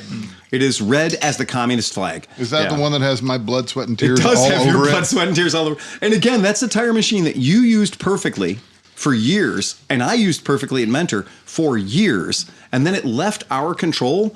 Oh, this thing's fucked up. It'll never do anything. It's totally the worst tire machine ever. And I'm like, fucking. Worked fine. Well, to call it a tire machine is maybe a misnomer. But It's it more has of a. the- it has It's the a power. tire clamp. it's a tool. It has the strong arm. It's got the strong arm. It's got a rotating deck. It honestly has served me well. Emmy and I changed hundreds and hundreds and hundreds of tires on that thing. John changed hundreds of tires on that thing. So I don't think that's the one I was using. I was red one? using the Harbor Freight one that didn't have nothing. Oh no, the Harbor Freight one was a mechanical one. We had okay, that was it. So we bought you guys at the Lakewood store. We bought you a new blue machine. I didn't get the good one. Right. No, you didn't get the good one. No, sir, I did not. We upgraded. Right. We upgraded for Tom. We bought a really nice machine. Like we bought a legit, K&L, like a good machine. And then for years and years, that red machine that they have at Skidmark now, that was our main go-to. That was our main machine. And then we bought another one for the Lakewood store. But when you were there, we just had the Harbor Freight. Yeah. We had a Nomar. We basically had a Nomar with a Harbor Freight. We had a Harbor Freight with a Nomar bar. That's exactly right. Yeah, we had a Nomar adapter. We had Nomar kit for a Harbor Freight machine. The Nomar paste was revolutionary. Oh, the Nomar Oh, paste. absolutely. You know They what? changed it now. They don't have the same formula anymore. They don't? I have a full can of it. Well, that's some bullshit right there because the Nomar paste. Yep. It was magical. actually a German brand that was rebranded by Nomar. Really? I forget what the name of the brand is. Because of the R. Scheitenhausen. It was from Worth. We will make you fasteners. We'll make you lubricants. Anything that you want, we'll make it out of. Well, we're not allowed to talk about what we make it out No, of. the best part was bringing it out the other day, bringing a tire out the other day, and Renee's like, "What's all over this?" Yeah. Tom gets a little happy with the lube sometime, and so Renee's like, "What's this white stuff all over the tire?" And I was like, Don't ask. Oops, I forgot to wipe that off with I'm my just happy gonna put sack. my money in. I'm just gonna put my money in the HR jar right now. Yes. Wah, wah. This tire's Mike. all white and slimy. Yeah, right. Yeah, sure. well, Tom, you got to use your happy sock when you're done. they leave me in the back of the shop by myself for hours at a time. Yeah. Shit happens. Self-abuse. Yeah, I promise you, no matter what type of tire machine you're using, I don't care what fucking interesting system they use, good lube is magical. Dude, And- all yeah. Tom's pockets are cut out on his That's for all onesies. things in life. Mostly, with that lube, I was mostly just changing tires with my bare hands. Yes, and for real, Yeah, using lube with your bare hands is the way to go. you put your belly up against it and push this side. Oh, of the third appendage. you don't need a strong arm third hand, yeah. when you have a good belly. Finally, I someone have an understands. excellent one. Do you want to move over to Chris had to bail out. Do you want to move over there? Meanwhile, Sean's over here doing the Dutch rudder. I'm the downhill skier. I'm the downhill skier. I'll provide lube for I like everybody. the Dutch rudder. Give me the Dutch rudder. Did Smith leave? Yeah, I had to bow out. Yeah. Oh, I didn't even know. He heard this wasn't a PG-13 podcast. Well, he added so much tonight. Well, he was just He said apologies. Apologies. He took the keys to Sean's car and off he fucked. Yeah. Irish goodbye. He's going to take a test ride. Irish goodbye. The last time Chris took a test ride at our shop, Renee and James had to work late. Because Chris had brought somebody in from somewhere. It's like, oh, we're going to go Phil's shop. We're going to test ride Moto Guzzi. He's going to be great, whatever. And I was like, yeah, sure. I don't care. You know, if I can throw him the keys. And James and Renee called me at like 7:30. They closed at 7. Yeah. Hey, Phil? Yeah. Where are you at? I'm on my way back. To, I was working 2 shops. So I was like working the Menor shop. And I was on my way. So I'm on my way back. Well, Chris came and picked up a bike with a buddy of his to do demo rides. And I said, okay, what's wrong? They're not back yet. Well, when the fuck did they leave? I don't know, lunchtime? Oh. And I was like, no way. And she goes, well, it wasn't lunchtime, but it was a long time ago. And we closed the shop at 7, but like we're hanging around because there's 2 bikes out there in the world. And we called, nobody's picking up his phone or anything else. So I called him. Chris doesn't pick up his phone when he's riding, obviously. And so by the time I had got back to the shop at 8 p.m., Chris and his buddy are pulling in the parking lot, and they're like, oh, that was a great test ride. And I was like, yeah, 136 miles. That was a fantastic fucking test ride. Let me explain who owns these bikes. Yeah. Let me explain that these aren't free. Well, that's what the dude when we were out at the AIM show. And it wasn't Chris's fault. Chris didn't know. No, I know, but do you remember we were talking to the dude from Janice? Yeah. What the hell is his name? I love that dude. The guy who builds all Eric, the bikes. the builder. Yeah. Well, him. Yeah. And he was like, yeah, Smith was like, took a couple of our bikes out, and then same thing, like gone for like 5 hours, like 6 hours, just tooling around. But like because our shop doesn't do a lot of test rides, to make it perfectly clear, just so you understand. Not anymore. And that wasn't why. You can thank Chris for that. Right. Yeah. That wasn't why we don't do That's that. crazy because it seems like the insurance companies would encourage you. I know, really. My insurance company just loves it when people that don't own the vehicles crash them. Yeah. Oh, so that guy worked at your shop then, right? No. But you gave him a $26,000 motorcycle. Yes. And he crashed it.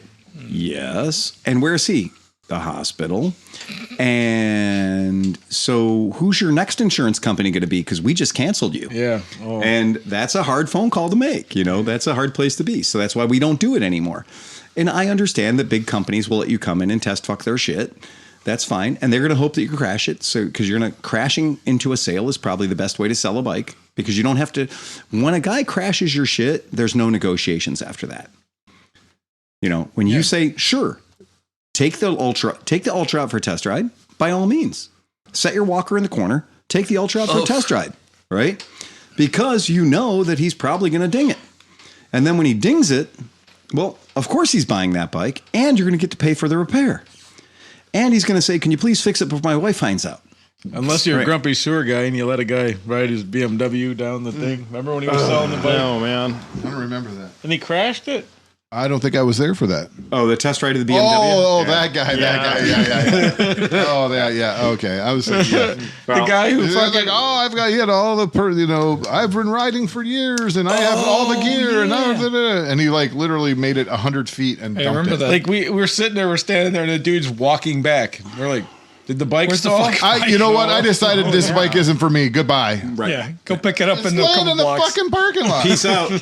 Yeah. Can you move that thing so I can get the fuck out of here? Right. Yeah, if you don't mind, it's blocking my car. Yeah. Fuck that, man. That is vicious.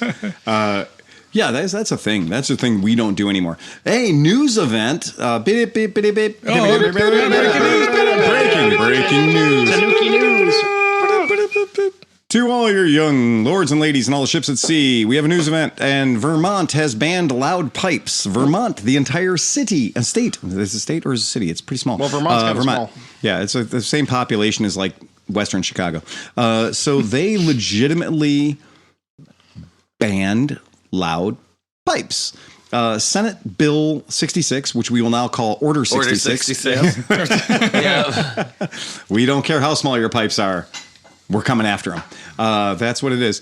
So they passed Senate Bill 66, which cracks down on vehicle noise in general and motorcycle noise in particular. It eliminates existing legislation and replaces it with more restrictive laws. How many decibels? Well, that's where it gets a little weird. Because I would like to read for you the ordinance. Now, here in Ohio, we have an ordinance about loud pipes. There is a decibel number associated with it, and as a former police officer, I was trained on determining this decibel number. And in fact, at one point, I was issued an SPL meter by the fine folks at Progressive Insurance, who issued me two things. They issued me a SPL meter and a sheet of paper telling me how to use it, and a window tint darkness meter. And a sheet of paper telling me how to use that. And we basically called it's the Cops Are Assholes kit. Right? You got it for the second knuckle there, Johnny. Pretty impressed. That's the finger he lost on that tire changing machine. I can do 4.5 tires a day. That's it. Right. I can do 5. No, 4.5 tires a day. So we used to have this kit in the police cars, and it was a window tint device that would measure window tint. And we had an SPL meter. Yeah. And then we had to put the SPL meter on the ground. And then, we would have a little tripod on it. And we put it a certain number of feet away from the exhaust of the motorcycle at a certain distance from the back of the motorcycle. And we would say to the victim, operator, rev it up. Rev it. Mm-hmm. And they would rev it. And if it went above 92 decibels in the state of Ohio... That's it. That's all. That's all you're doing. Give it the beans, right? Yeah, give it the beans. And I'm not going to touch your motorcycle, but this was the kit that they gave us, and it was in a fun little Progressive Insurance little baggy thing, like a little pack, a little road pack. It was great. And so it told us how many feet to set the little SPL meter, and that if we saw the SPL meter go above 92 decibels, then we could issue a citation on the spot for excessive noise. Did it have a flow picture on it? It did. Yeah. Okay. Yeah. Cool. Actually, it was flow. Flow. Yeah. It was a little miniature flow. Yeah. Right. And then she had really big ears. There's that ASM or AMSR ears. It's got to say something about an insurance company that intentionally hands out these things to cops. They paid for our dash cams. I was going to say specifically to fuck over their customers. All of our dash cams, because this was when dinosaurs ruled the earth. Right. So our dash cams were like VHS-C machines. Like I couldn't look right to come out of an intersection because there was a fucking video camera in my line of sight on the dashboard. But they literally said Progressive right on the side of our dash cams. So in our our PR24, our PR24 batons, our beaten sticks, they were sponsored by State Farm. Right, and, evil. Right, it's fucked right. up. Yeah. Our handcuffs were sponsored by Haggerty Insurance or whatever. United Healthcare. Yeah, United Healthcare. Well, hit them with. Could you be nice enough to bleed into the cup, please? Right. I really need this sample. We have to. I was going to say we have to test you for any drugs. I really need this sample. Okay, so here's the law. I'm going to read it because it's awesome. And if Sleepy wants to pull this up, we can pull this up as well. So this says, an individual shall not operate on a highway a motor vehicle equipped with a muffler lacking interior baffle plates or other effective muffling devices, a gutted muffler, a muffler cutout, or a straight pipe exhaust. Subsection 2. An individual shall not operate on a highway a motorcycle manufactured after December 31st, 1985 that is not labeled in compliance with 40 CFR subset 205.158 and equipped with a muffler that meets the requirements of 40 CFR subset 205.169. Now, if you want to know, if you look at the exhaust system on your motorcycle, even going back to a 70s Honda, you will see where it says this exhaust system DOT approved not to exceed 82 decibels. And that is engraved in every fucking muffler that is an OEM standard muffler that you own, right, on your motorcycle. So if that label's not there, this is telling you if that label is not there, you are in violation. It also specifically says muffler cutouts. It also says unpacked mufflers. It also says uncorked mufflers. It also says removed decibel killers, right? It says removing lacking interior baffle plates. But you'll notice nowhere does it say decibels. Yeah. So what they've done is they've completely said how much noise it makes isn't important to us. Its architecture is important to us. If you fuck with it, that's the only... Its architecture is important to us. Its actual noise is not important to us. what's coming out of the back of the motorcycle to our ear holes is not important. It is the structure of the item See, but that's bullshit. Are you going to turn over the bike to see if it's cut out? Like a bunch of Best Buys do have like the muffler already gutted out because they're so fucking old. They're not going to be like. Oh, absolutely.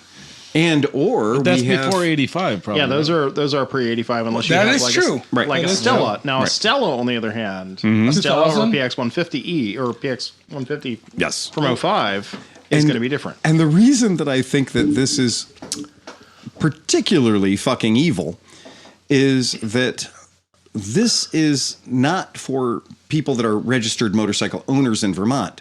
This is for any swinging dick that happens to be in Vermont. Right. So if you've got your Harley straight shot pipes on your bike or whatever, right? Any sort of modified, reduced packing, no baffles, go ahead. My Honda Monkey wouldn't pass. That's exactly right. My Honda Monkey has a Yoshimura exhaust, and it's a little obnoxious. I mean, I wouldn't say it's obnoxious. It's louder than the sewing machine Honda standard issue. But nobody has to prove anymore how loud it is. But would that and it would be illegal. Yeah. But would that be just a probable cause to stop you and then fuck you over with something else? Good, excellent point. So you've just created probable cause. Second, you've just got the ultimate easy free pass ticket. Well, yeah. If you've ever watched the DDE guys, what is it, Daily Driven Exotics on YouTube? I mean, they're total fucking chachas. Right. But besides that, like they'll pull them over for driving a Lamborghini. Like that's the crime, and then they go through like you're saying, it's just the reason to start fucking with them. Absolutely. The thing I saw that was a little peculiar is that it specifically states only highway. Oh. Exactly. Right. And this, that's a good one. This also there's literally a subset in here that says that they are noting the procedures for a citizen to report a suspected violator. So that if you think your neighbor's pipes are too loud, now we have a way to say that it is an action of this law that we are enlisting the help of citizens to tattle on each other. Snitches get stitches, man. This is bullshit. This is fucked up. How the I mean, I can totally see this as a law entitled or called. Right. We are tired of your bullshit. Fucking stop it. Yeah. Because people have taken this to the extreme. Like any dickbag with a fucking Mustang GT needs to be beaten with a rubber hammer. And we work, and where our shop is located is in between two meth clubs. Our neighborhood, our particular street, all fucking day. Dude, our particular street is where shitty, fucked up V6 Mustangs. Oh yeah. Go to like. We're going to make like if I put enough straight pipe on this Mustang, that girl's clothes are going to fall off. See, but the motorcycles are worse. They're the Vance and Hines with the baffles pulled, so it's literally a megaphone straight pipe. So yesterday, I'm taking a Kimco 250 luxury liner. Right, this thing is 9 feet long. This is a fucking boat. You have to call ahead to more. It is. Yeah. It is not what anybody would consider to be a fast bike. Yeah. But it's a 250, and it's fuel injected, and it's stabby, like it's all pointy. It's all like angular. It's a transforming robot, right? It looks like all the things that the Asian bikes like. And going past my shop is what I like to call Fuckwit 1 and Dickbag 2 on two Chinese fucking fling poos that have their exhausts cut off and have installed what looks like a tennis ball can at the end of the header. And so these two things go by at Mach 7 miles per hour, right? Like they're going by at all of the noise and none of the fury, right? They are just an exercise in masturbation. And these guys are both, like their shoes don't match. Like these guys are just fucked, right? It's just any of those bikes with a CVT. If you make them loud, they just sound like a generator that the exhaust. Exactly. They don't sound good at all. So these two fuckwits are going past my shop left to right. And I'm like, okay, well, I got to take this thing out for a test ride anyway because Tom serviced it, and I got to go out and flog it now to make sure Tom didn't fuck my customer over. He never Again. He never does that. Tom is like fucking zero boomerangs. Don't let anybody fool you. Tom's an excellent mechanic. But so I jump on the bike, I stab the go button, activate the fuel injection, and go plaid. Get rid of the like bees. off the curb. Oh yeah. So I like light it off the curb, the whole deal, and I pass these two guys with extreme violence past the fire station, and I make sure to give myself at least an inch between my mirror and theirs because I want to have the desired effect of silent thrust. Again, from not a fast scooter, but theirs are worse. So I go past both of them and suck the blue right off their bikes. And I just go right by them. And then I get to the 150th and I stop. And the guy comes up, they pull up next to me. And I mean, like, come on. They're like, man, that's a fast scooter, man. That's a super fast scooter. How many cc's is that? And I'm like, 125. And the guy's like, oh, man, that's fast as hell. What'd you do to it? I was like, I just left it the fuck alone. And the guy's like, really? That's a 125? I'm like, it says 250 on the side, big as Stuttgart. And if he could read, he'd be angry. Right. And I'm like, it's a one. I said, dude, I did what you guys should have done. I just left it the fuck alone. I'm like, why did you cut your exhaust off your bike? Because it sounds cooler. No, it doesn't. No. You sound homeless. You sound homeless. Like, you are what failure sounds like in my brain. Yeah. And he goes, no, man, they're cooler. And I'm like, no, they're not. Everybody hates you. And I'm like, just in case you just needed to know where you were in the universe right now, you just went past a shop that sells scooters. We unnaturally like scooters. Yeah. And we hate you. Hey, you just get a perfect transition to this. Yeah. Breaking news. Breaking news. Super chat for visibility. Oh, yeah. Here we go. This is a big deal. We got to talk about this. Yes, we got to talk about this. Very much. Super chat for visibility. Capital City Scooters. Our friends Caitlin and Chris and Eric down in Columbus, Ohio, on Summit, they have recently gotten broken into. Some fucking cockknockers broke into our friend's scooter shop. They like fucking blasted through the back roll-up door. They are having a fundraiser on the 18th. So if you are not in Cleveland, Ohio, participating in the Skidmark Garage or the DGR, right, you best make sure your ass is on Summit Street at Capital City Scooters in Columbus, going to their fundraiser for tacos and all kinds of cool shit happening. And there's also a GoFundMe for this shit. Wow. If you ever wanted to say to some people that are straight up bootstrapped, started their own fucking scooter shop, doing things right, all the love in the world goes out to Capital City Scooters. We generally love these guys on a somewhat naughty level. Well, they were at our retreat to Cancun last year. They went to our training meeting. Our marketing and training intensive. Come on, Tom. There are accountants out there. Yes. We want you to understand that they got fucking robbed. And I'm going to tell you a little something about insurance. There ain't no insurance in the world that will cover how fucked up your business is going to be when some fuck knuckles break through the door and steal all your good shit. And they steal your tools and steal Chris's tools and go through the place and just generally have a rummage. We've been broken into a shop not one time, but 2 times. And the feeling in your heart when your shop gets broken into. When you come in, you find all the glass busted out of the windows and you see your shit's fucked with and the bikes are gone or whatever. I've been there, man. 2 times this happened to me. And I will never, ever tell you how bad that feels. It's fucking awful. So you do need to be aware. Capital City Scooters, look it up because there is a GoFundMe out there for it too. So toss them $1, man. Don't give us $10 of the beer money. Give them $20 to fucking get their shit back together again.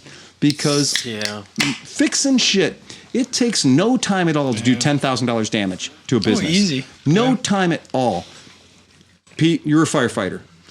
How much time would it take you to do $10,000 damage to a building? Not very long at all. Not long at all. Or a small fire, for that matter. Exactly. I mean, right. In the midst of putting out a larger fire, we do some damage, but it's spending money to save money kind of It thing. is. It really is.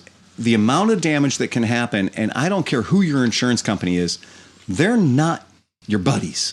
They're not going to come and be like, yeah. I mean, we did just talk about Progressive Insurance putting dash cameras on cop cars. Maybe they're on the wrong side. I don't know. But what I do know is no matter what happens, Caitlin and Chris and Eric down here on Summit Street. And Taco the Cat. Absolutely right. These guys need a little help right now. They need a little bump, right? They need a little something. If you want, so first of all, website's capitalcityscooters.com. That's fucking obvious. Any dumbass can figure that out. Second of all, there's a GoFundMe out there. kick them a buck or two. Yeah. Right? Kick them a buck. Kick them a couple of bucks. Right? Let me give a separate perspective too, because you're a shop owner and they're a shop owner, right? Yeah. But without your guys' kind of shops, guys like us don't have our home bases because, like, you guys are not motorcycle shops. You guys are I don't want to say mom and pop. You are individual. We're definitely mom and pop. But no, but that's an old term. I'll take it. What now is what's going on Phil is and like Barrett have a cat. no, but it's there's one person, there's two people, there's just a few people that make the shop up, and you don't get that anymore. How many shops like you are opening anytime soon? No. That business model, when Caitlin started her shop, when I started my shop, we had a business plan. And we probably went to a bank and said, hey, can you help us out? Can you cut me a loan? And they looked at our business model and went, 11% margin? Go fuck your hat. Right? There was no bank jumping at the chance to give me $200,000 to get rolling. And I can tell you that's the exact same way with Caitlin. Caitlin put her blood, sweat, and tears into that. And every year, if she only loses 10 grand of her own money per year, that's a great year for her. Why does she do it? Because she loves doing it. She loves the people that are there. She is a legit, cut her to the core, she bleeds her business, right? She is one of the good ones. She's a great human being. Chris is a great human being. Eric's fantastic. These folks do support. They walk the walk and talk the talk every single day. They they hang out with us and we pitch ideas to each other all the fucking time. I will be very clear when I tell you, if you want to do something good with a fucking $20 bill today, throw it at Capital City Scooters. You know why? Because they're just really... A guy came into my shop the other day and said, hey, yeah, this is so cool. I love this shop. This is great.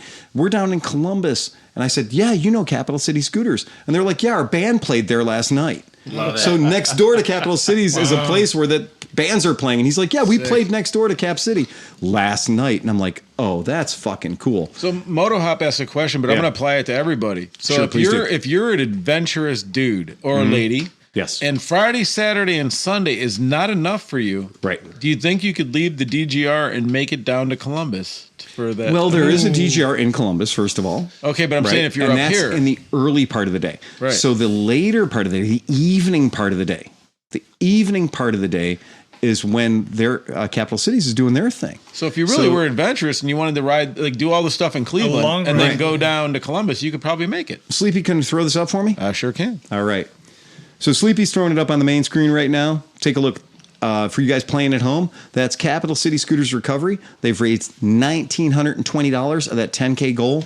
And I'm going to tell you a little something about the damage that happened to their shop and what happened to them.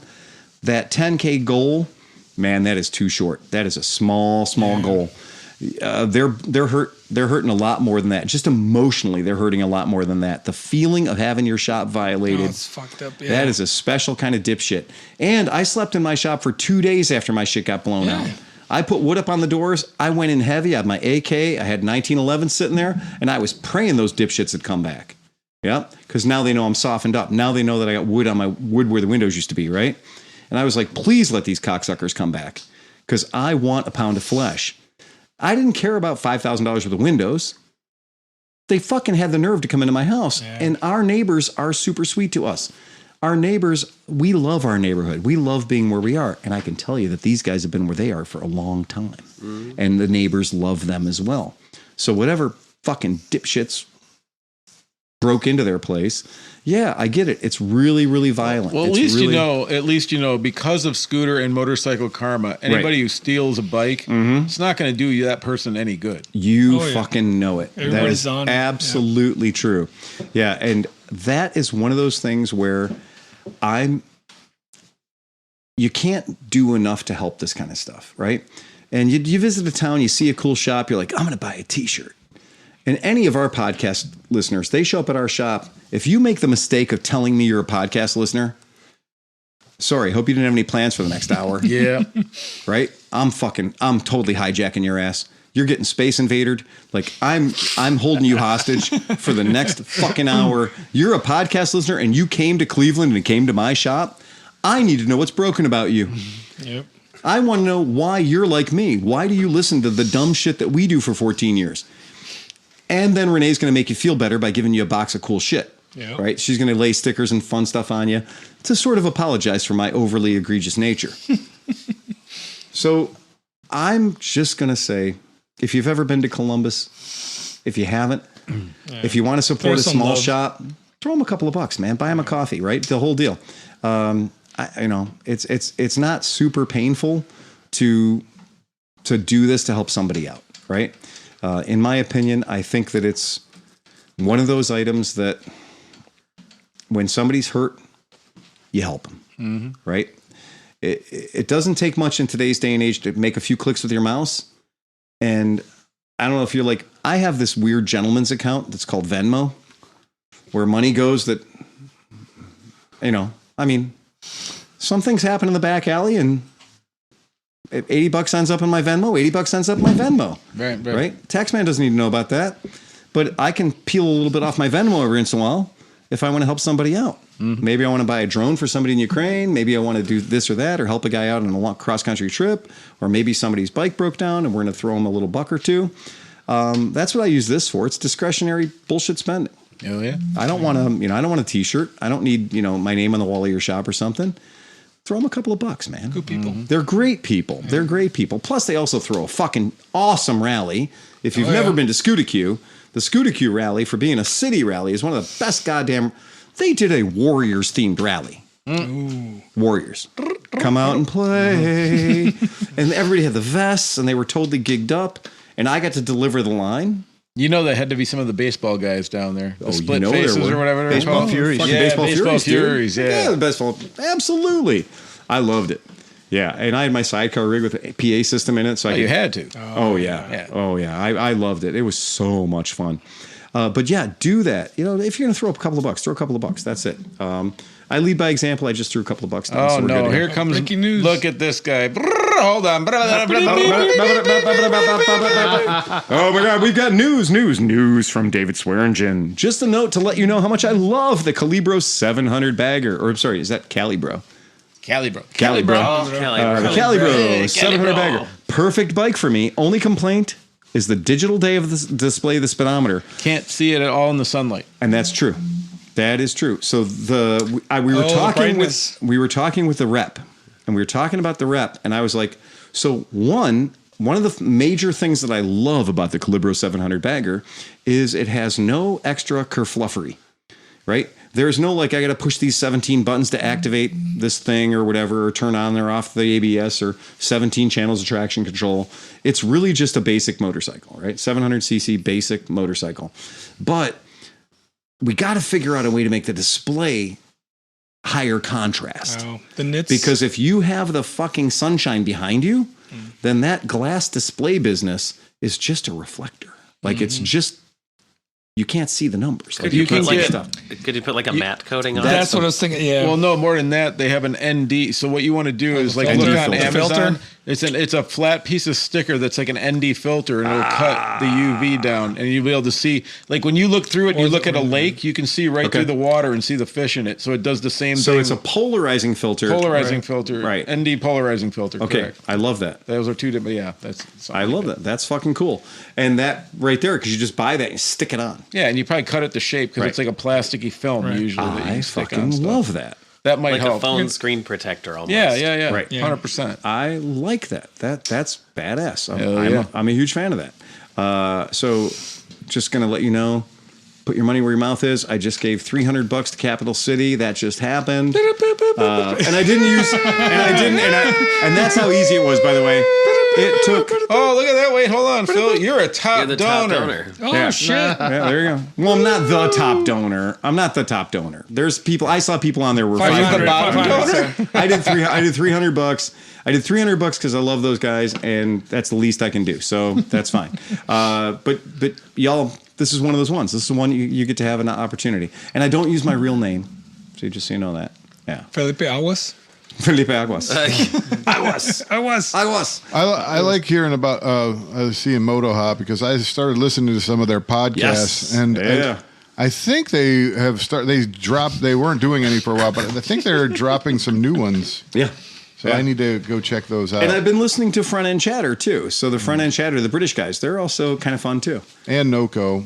Oh, Nakamoto? I'm going to say we are lucky enough to live in the time where there are enough motorcycle options that I can get through my 9-hour delivery day on Monday. I feel and like never have to listen to terrestrial radio. I feel like they always like to pick their worst motorcycle is like the last bike we talked about. Oh, you mean the best bike of the week and the worst bike of the week? Yeah. The worst bike in the world? Like they always find a way to and I'm like shit on a bike that we I think that Pete and Swiggy have this internal desire to be contrarian with wherever we're going on something. Just for the fun of it. Just for the fun of it. I think it's just for the fun of it. Hey, I Pete really do. Swiggy, I love that Livewire. That is the best bike ever. Oh, God. If you don't own a Livewire yet, your nipples are not hard enough. I promise you, based on our tirade to start this episode, the best bike of the week for the next week will be the Livewire. Yeah, they were going off. They were talking about the V-Nox, and I'm like, didn't we just mention the V-Nox? Yeah, like, did anybody else actually get the Vinix? There's only 3 people on the planet that know about this motorcycle. Right. So, yeah. Right. What the shit? And I'm the only one that ever talks about it. Oh like my Phil God. wants to forget this thing existed. Oh, I'm like, every VNOX fucking 250. Tom keeps reminding me about it. I'm like, I have PTSD about that motorcycle, and Tom will be like, "Well, you know, it was a really great motorcycle." I'm like, "Oh, Jesus Christ! I've tried to forget about that fucking thing." And it is absolutely true. I tried to forget so hard about that. There's still 27 of them in a crate somewhere buried in South Carolina in the back of a warehouse that's been abandoned for 10 years. I had pretty much totally forgotten that Hugh Sungs even existed, Right. and then you brought him up last week, yeah. and I was like, "Oh shit! Why do you got to bring that shit up?" Oh, there's one on Marketplace that keeps getting lower and lower and lower, and I'm like, It doesn't matter. Yeah, it's a negative dollar amount every single time. Yeah, I promise you that is not worth getting involved in. Stay the fuck away from that. That is a bad idea. Yeah, it's a very. Hey, look at Dalem. I had some motorcycle fun last week with my buddy Kevy. What'd you do, buddy? Oh, yeah. He brought me in as a ringer. He flew me out to Hartford, Nice. Connecticut.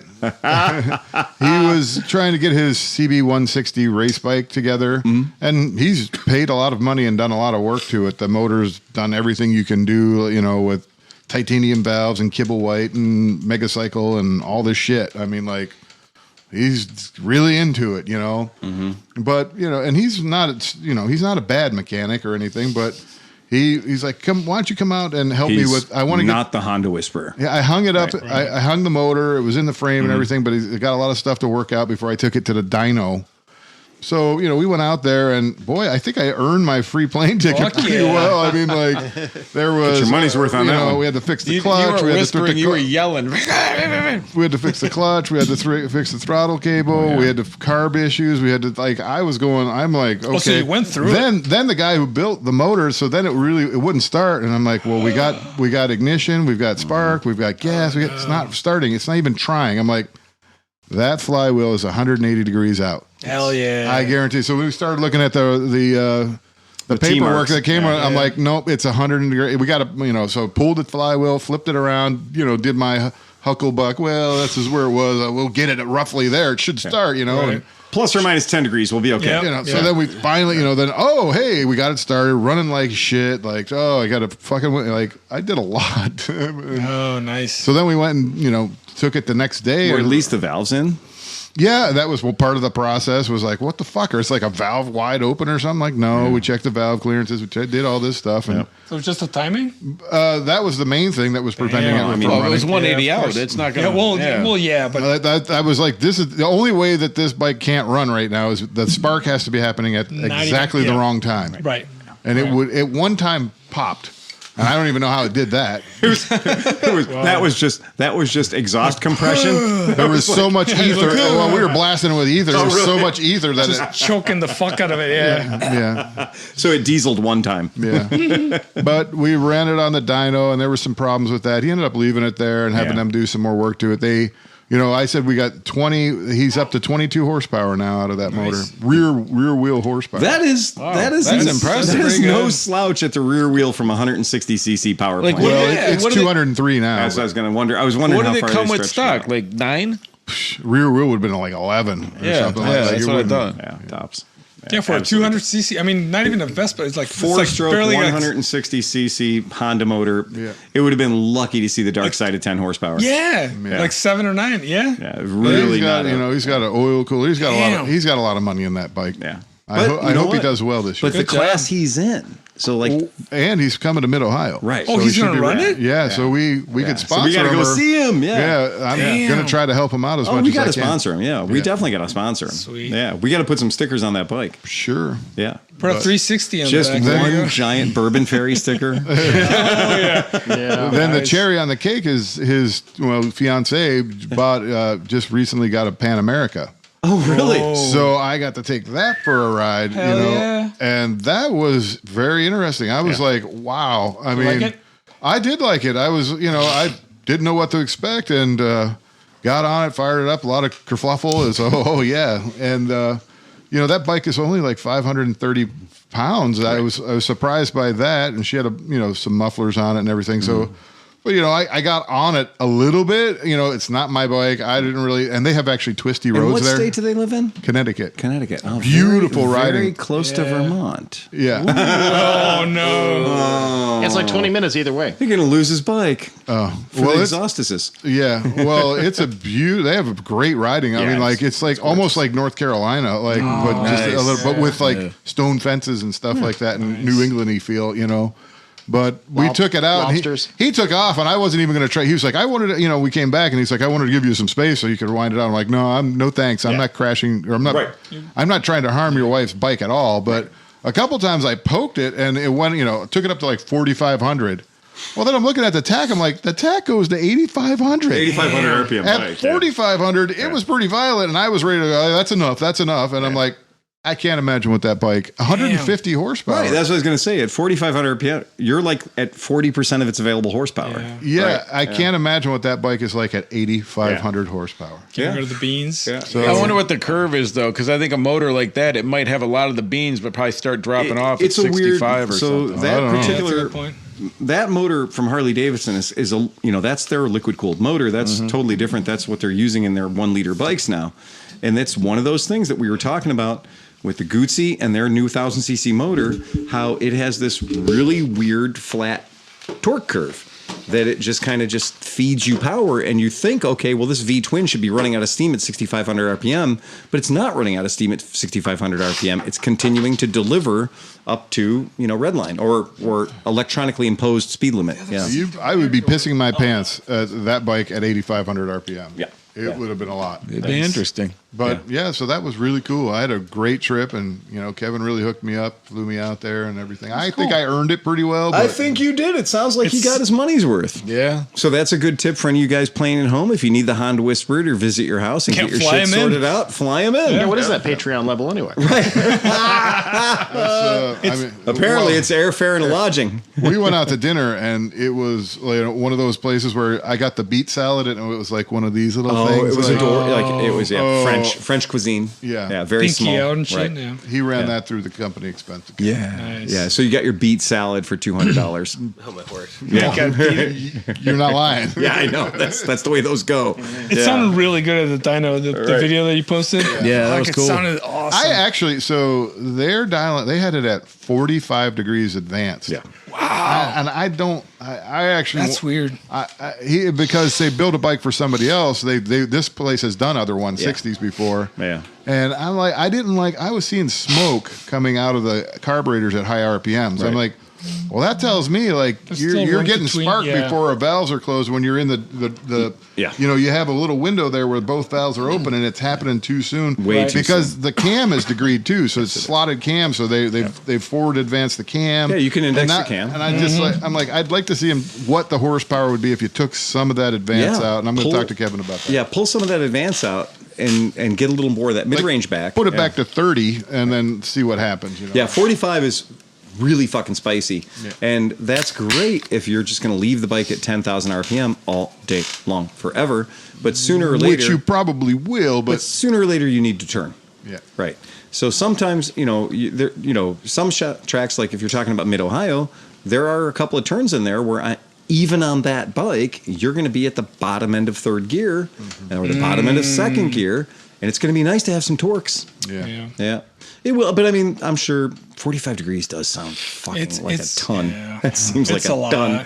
And the ignition system, you can hook up to it. You can dial it in with your laptop and everything. And he'd static, he had to go back, and I was 5 degrees out whenever I just hucklebucked. Literally. But I was within 5 degrees. You're generally when John says that he's just, I'm just going to throw, I'm just going to throw it in the air and see what sticks.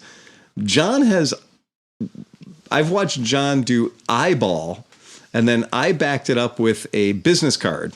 So you eyeballed it, and then I grabbed a business card to test it. And then I was like, no, okay, we have cigarette. So we had foil out of a cigarette package, and we used the foil, and you were closer with your eyeball than we were using the foil out of a cigarette pack to do the points. Yeah. That's why he's the Honda Whisperer, man. That's why he's a Honda Whisperer, exactly. The bike, you're going to know that, top dead center. Okay, so maybe it's a tech tip. That flywheel, if you have top dead center, guess where it should be pointing? Right at the center of the spark plug, because that point it to top dead center, and it's going to be at top dead center. Particular. So just taking a Q-tip, a long wooden Q-tip, and carefully trying to find top dead center as best as I could, just by the little feel it thing, and then and then set it up so it's pointing directly at the middle. And I'm like, it was pretty good. They're really easy, but I've also seen you and I both seen a bunch of bikes being 180 degrees at a time. It's not a keyed flywheel. No, it's a smooth flywheel. You can put it anywhere you want.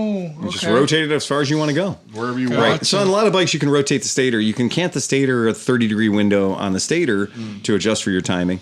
And, timing lights are a great thing. You should probably have one. Yeah, we put a timing light on it and stuff like that. And, But you're setting up your static timing. And, this whole, when we're talking to people that don't understand, oh, my performance went to shit all of a sudden. And I'm like, well, have you checked your timing? And they're like, yeah. And I'm like, how? Did you? You're like, did you? Right. Did you really? Yeah. The guy that brought his bike in the other day and said he'd rebuilt his carb.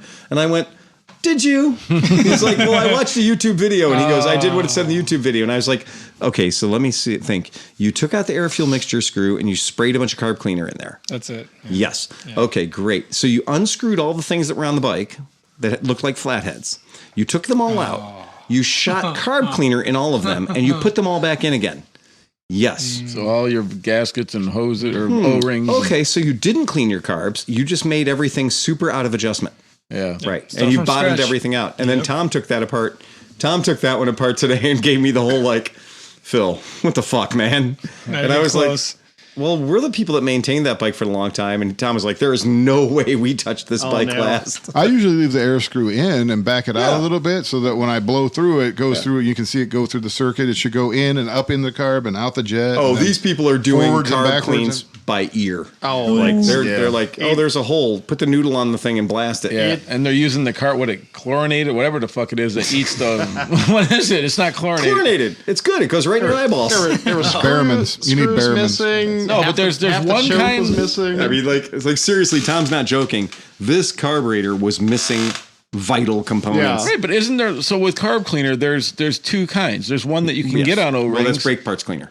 So brake parts cleaner, there's chlorinated and non-chlorinated. But there's also there's good carb cleaner, like good old school gum out, but then there's this stuff that it doesn't evaporate away. It's like the wolf juice. It's like start you bastard. Dust you bastard. It's not good. But we're not going to throw the guy into the bus too hard. But again, he goes, I cleaned my carb. I went through the carb. I cleaned it out perfectly. And now we're saying, don't ever do that again. Don't be that guy. What's the best thing to clean out old carbs? Fuel injection. Injection. You're not kidding. It's amazing. So I feel really, really bad. So I went on a trip this past weekend. Yeah. And I met a guy and he's Tanuki. like, Tanuki's up. Tanuki. Drink Tanuki, drink. Oh my God. And I'm talking to this guy and he says, my son just bought a bike. So, we're talking about the podcast and everything else. He says, my son just bought a bike. He's really excited. I said, oh, cool. What did he get? And he said, a Honda V45. And I went, oh, God. Well, there you go. And he went, what do you mean? I said, do him a favor and tell him to get rid of it and buy something. What are you doing, Tom, as he deletes the guy's phone number? So the guy that was working on Kevin's bike. I said my name was Armando and I live in Philadelphia. he had a little gem sitting outside on the, he was trying to sell. It was a VTR 250. Yeah. 250 Interceptor. Yeah. Yeah, that's nice. Good thing about that is one carburetor. Yeah. Yeah. Yeah. So I used my get out of jail free card. Recently. What did you do? So I'm glad I'm going to the track and I'm not being as dumb anymore. So I was going to work the other day. This gets pretty bad. I was going to work the other day and I have to get on a highway. I go through a bunch of little roads and then there's a highway where there's 2 lanes going one way and 2 lanes going the other. And you have to wait for gaps. And then when the gaps, there's nobody there, then you can jet across and get onto the highway. And this happens every day and cars line up and we all sit there. And this dude in front of me, it was me and this dude and then 2 or 3 people behind me. And we got a gap and he went and I went and the car behind me went. And then the dude in front of me slammed on his fucking brakes. And I'm like, ah! And I slam on mine and stop like a 1/4 millimeter from behind him. I'm like, holy shit. I'm like, something must have happened to this guy. Like, that's not a natural thing. Nobody did anything. Like, nobody could have made him mad. So he's not moving. So I go around and I just get in this lane and I start driving. Dude goes about 80 miles an hour, gets in front of me and slams on his fucking brakes again. And I'm like, so he's checking you? Yeah, from like 60 to 0, right? And then the cars behind me almost hit me. So I have a bunch of shit going on right now in life. And so I was a little perturbed by it, right? So I kind of like trying to get next to him now because I want to give this guy a piece of my mind. Oh. So now he starts speeding up and I start speeding up. And then the next thing you know, we're doing about 120 miles an hour. And I'm fucking like raging. What do you have? Hold on. I'll get to that. I'm not even thinking about this. And meanwhile, I have my phone plugged in and I'm trying to video it because this guy pissed me off, right? So I finally get up next to him and he swerves at me and tries to knock me off the road. So I swerve back at him and he goes into the fucking grass. He's sliding sideways through the grass. I slow down to see what's going on. He comes back, gets in front of me and brake checks me. So now I'm like, I'm going to kill this guy. So now we're fucking back going 100 miles an hour, swerving at each other. All the traffic on the highway has now like a mile behind us. Wow. Like they're not participating in this, right? Of course not. So we come up on, there's in the right hand. And they're all driving with one hand because they're holding their cameras. Right. So in the right hand lane, there's a car doing 60 and I'm in the right hand lane. He's doing about 90 and I'm doing 90. He slams on his brakes and parks himself at 50 next to this car. Right. So I either go behind him and get hit, him slamming his brakes, or I sit there. So now we're just sitting there and I'm just like, and he's like, and so we're coming up on this light, right? And as the light comes, the car gets in the right-hand turn lane, and I'm like, fuck yeah. So I get up next to him again, 120, and we're going, and like, this dude is fucking, it's insane. He's out of his mind. I don't even know where I am anymore. You're out of your mind. Yeah. I'm seeing red. I'm like ready to go to jail. I don't care. This guy is going to die, right? Hot Rod Lincoln. Yes, dude. So now we come up to this big intersection. It's on 224. It's where there's a Blue Lantern and like a Love's and all this shit. And it's like a whole bunch of lanes. And so it's a whole bunch of lanes. Yeah. So he decides. It's like a Chinese highway. There's like 15 cars in the rightmost lane. And I'm in the second lane where there's 2. So his mind, he's going to stop back there. Right. I'm going to pass him and just get up here. Yeah. Well, that's not happening. That's not happening. So he stops, and I stop right the fuck next to him, and I roll the window down. I'm like, what the fuck is your problem? And by the time I do that, he's jumping out of his car. Oh, God. Okay? So I'm like, okay, motherfucker, it's on. And I'm in a blind rage, so I jump out of the car. And so he comes. Wait a second. You jumped out of a 4,000-pound metal box. Yeah. Listen. He's not the brightest person. I was not thinking at this point. I was fucking in a blind rage from this. And this was not a normal thing. Like, this guy was a dick, right? So for a half a second, I realized I probably fucked up because I saw a shiny thing in his hand, and I'm like, okay, I'm getting shot. Knuckles? Great, I'm getting shot. That was his badge. And I'm dead now. Oh, no, it wasn't. So once I realized it was not a gun, he had the weirdest thing. It was like a fucking, the ratchets that you got us, the little guy? Yeah. He had one that was 2 feet long, and it had a middle ratchet, right? Okay, all right. So he comes over, but he doesn't know. I'm in pain every day from all my injuries. Yes, yeah. So I laugh at him. I'm like, you're fucking, it's a wrench. And he's like, yeah, I'm going to fucking hit you with it. I'm like, okay. Like that. He's like, what do you mean? And so he goes like this. When he did that, I grabbed the wrench, pushed it in his fucking face, hit him in the tooth and nose. And so he was kind of stunned. And I'm like, fuck this. So I kept going and I pushed him in his fucking car and I slammed the door on his face. He's like in shock, right? And he's looking at me and I'm like fucking like, get out, like now. Right. And then he locks the door, puts the radio up and then puts death metal on. And so he's sitting there going, and he won't look at me. Right. So I'm like, I go, fuck you. And I get back in my car and I leave. And so now we're getting there. He goes off to Cleveland. I go toward Akron. Right. And then I'm like, oh, Holy shit! Like, what the fuck did I just do? Right? You're carrying a 140 pulse. But this is not the end of the story. Oh my god! So I get to work, and there's a certain dude at work that we can confide in each other. Okay, I wouldn't tell my bosses this story, but this dude I can tell. Right? He's a safe space. You're telling it on the podcast, right? I know. But this is past tense because statute of limitations on road rage is like 6 hours. So we're talking, and he asked the same question that John did. He was like, "How the fuck were you going 120 miles an hour in your Hyundai?" And I'm like, "Your shitbox Hyundai." I'm like, "Oh, my car wouldn't pass E-check. I'm driving my mom's car right now." Oh. And then I'm like, "Oh shit!" And he goes, "Dude, isn't your mom in a nursing home?" I'm like, "Yeah."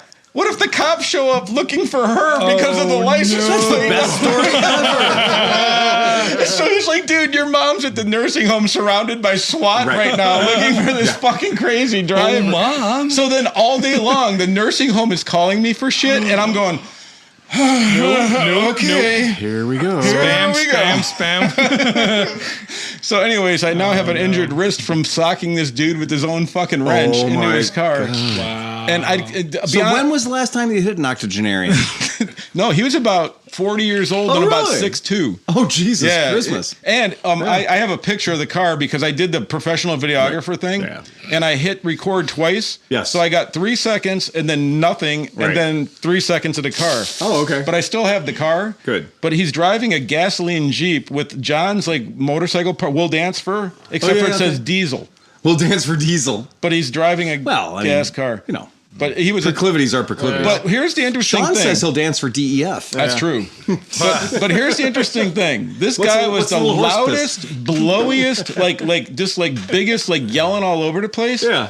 But as soon as I wasn't scared of his thing, he got scared. It was fucking awesome, dude. That conflicts with his programming. Yeah, dude. That's it. So, he's been a bully his whole life. Right. But I can tell you that the adrenaline hit that I got from that whole adventure. Pretty solid, huh? Well, it was not only solid, but it kind of put some perspective into let's not fucking do that anymore. Yeah, it also probably killed off the last 70 days of weed you've had. Yeah, right. He probably just de-weeded you. Yeah. It was like you should right back to baseline again. Sleeping enough passed a piss test. You should the detox.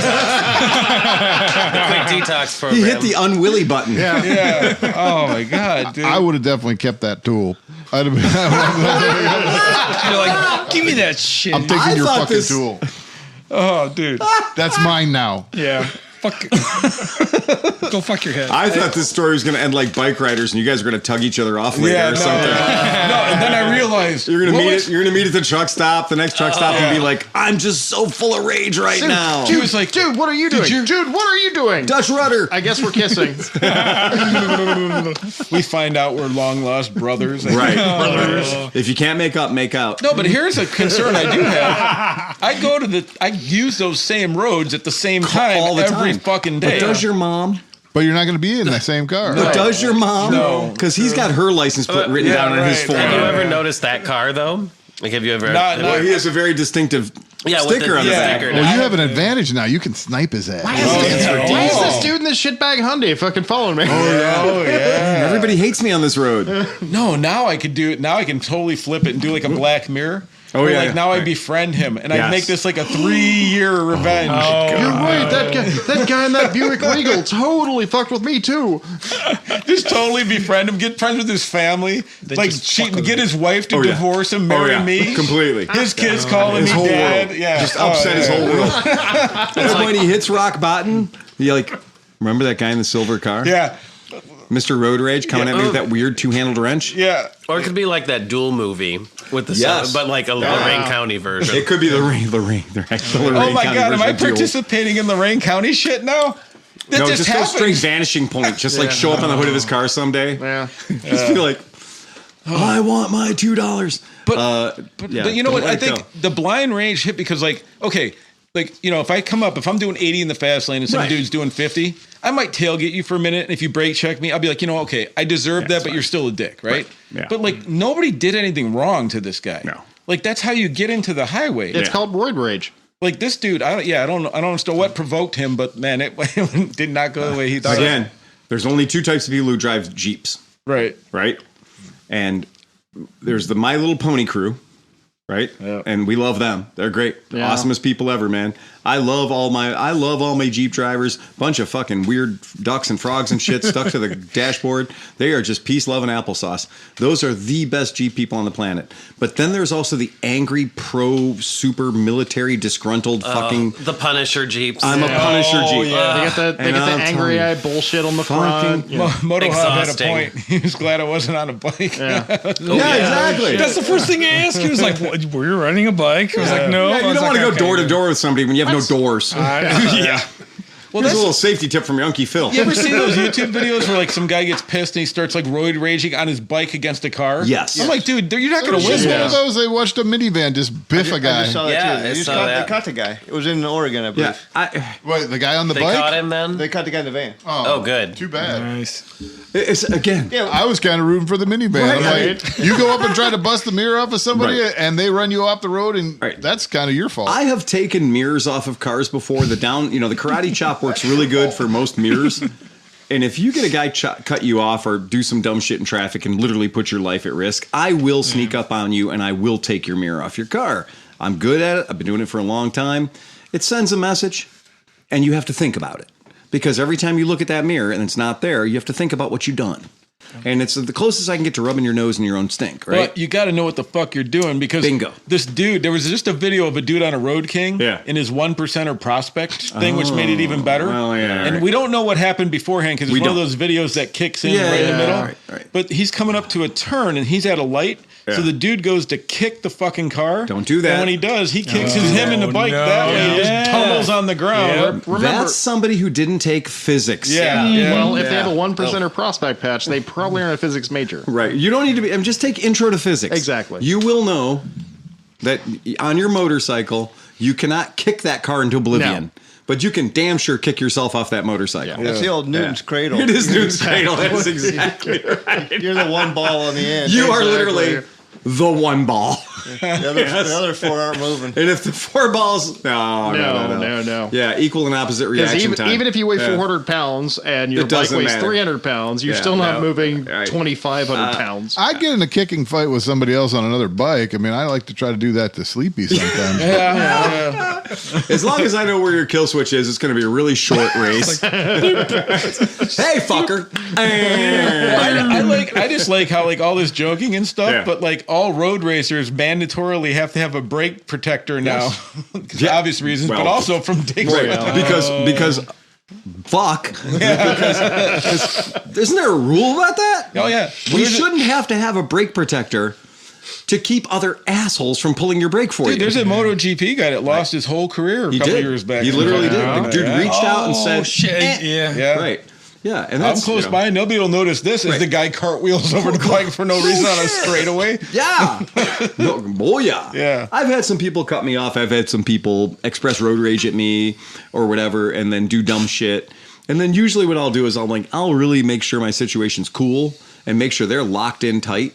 And if they're locked in tight and they can't do fuck all about it, then I'll go over and take their mirror away and then I'll just off I fuck.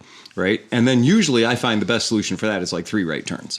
Right. So 3 right turns in rapid succession. I'm on a motorcycle, they're in a car or whatever. And that usually solves the problem pretty good. But I had a guy chase me down one time in a Mercedes after I took his mirror off. And he chased me for about a week and a half. And I did. I made it from one side of Cleveland to the other side of Cleveland. And I mean, I was moving. And he was behind me and I realized I cannot outrun a Mercedes on a VT 1100 because Autobahn. because Mercedes, right? And I did, and I was like, "What am I doing? I'm on a customer's bike that I own. It's got a 4-speed transmission, 1100 cc's, and I am going at all of its max chooch." And he's in a Mercedes, And he's gaining.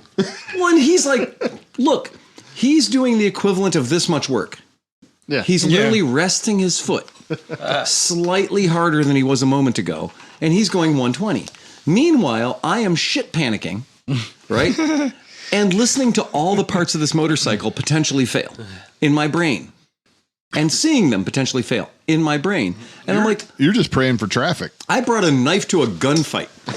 And literally what John says is exactly what happened. I threw myself into the left lane, made sure he got in the left lane behind me, accelerated as much as I possibly could, which on that bike was 1 more mile an hour. Yeah. And then I got into deep traffic and then cut my way across and then immediately dumped off an exit. Yep. And I was like, if he backs up on the freeway to go to that exit, I'm going to have to kill him. This is going to go from being a minor road rage incident to a in defense of my life situation. But I didn't. I got off. He proceeded gaily forward, gave me the one finger salute, and I was like, wow. But I memorized his license plate. Because I figured I make that same trip many times. Yeah, and you want to make sure it's 5 times a week. And in case I happen to cross his paths again, I wanted to make sure to give him an extra lot of space. Well, here's a or just shoot him early. Here's a pro tip for all the players out there that maybe aren't, ready to take, the top side of the law into their hands. Yeah. So back in my squid days when we used to do the wheelies on the highways. You mean like yesterday? No. Long time ago. 2 weeks ago. But when you were doing that, pant sizes and the audacity of these people to be in the middle of the lanes during rush hour when we were trying to do other things. Right. What was your T-shirt? Your T-shirt said, "If you see us in your rearview mirror, stay in your fucking lane." Literally, the T-shirt Sleepy. I remember seeing this. Yeah. This was so long ago.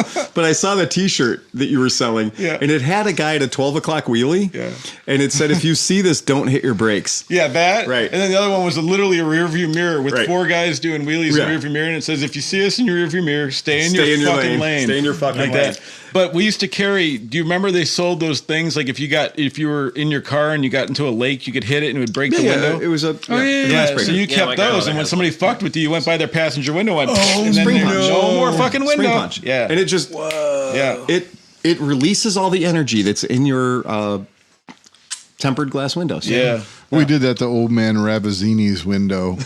He was the old guy that if your ball went into your backyard, it was gone and everything. And we had one, and so we put it on his window. It was Talking the microphone. Well, I was talking into the camera. Venusaurus Rex.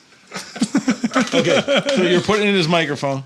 So anyway, we like went to one of his side windows to his house and put it up to it. It was like, pow, and it was like, it works really well. Instant. You guys want a pro tip from Yunky Phil? Yes. Okay.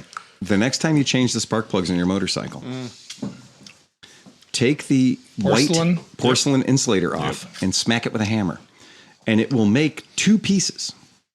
And if you can get them nice and edgy, that's a bonus point. But bust it until there's 2 or 3 pieces. Which is not easy. You'll have to whack it. You got to whack it. It's hard. You got to whack it, but you got to release those nice sharp edges. And then take those and put them in your pocket. And put them in the pocket of your riding jacket. Not with your throttle hand, with your not throttle hand in your pocket. And then the next time somebody does some evil shit, you fucking grab that and just blast it at their window.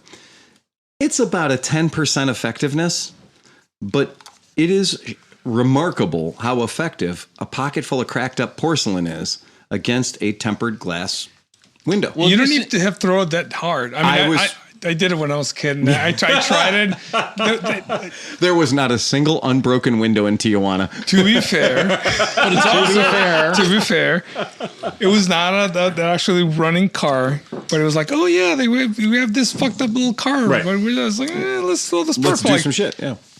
Just a basic little tinked it. Just spider web, the whole thing. Have you seen them drill? Have you ever seen them drill into like metal, like the inch thick metal with the spark plug?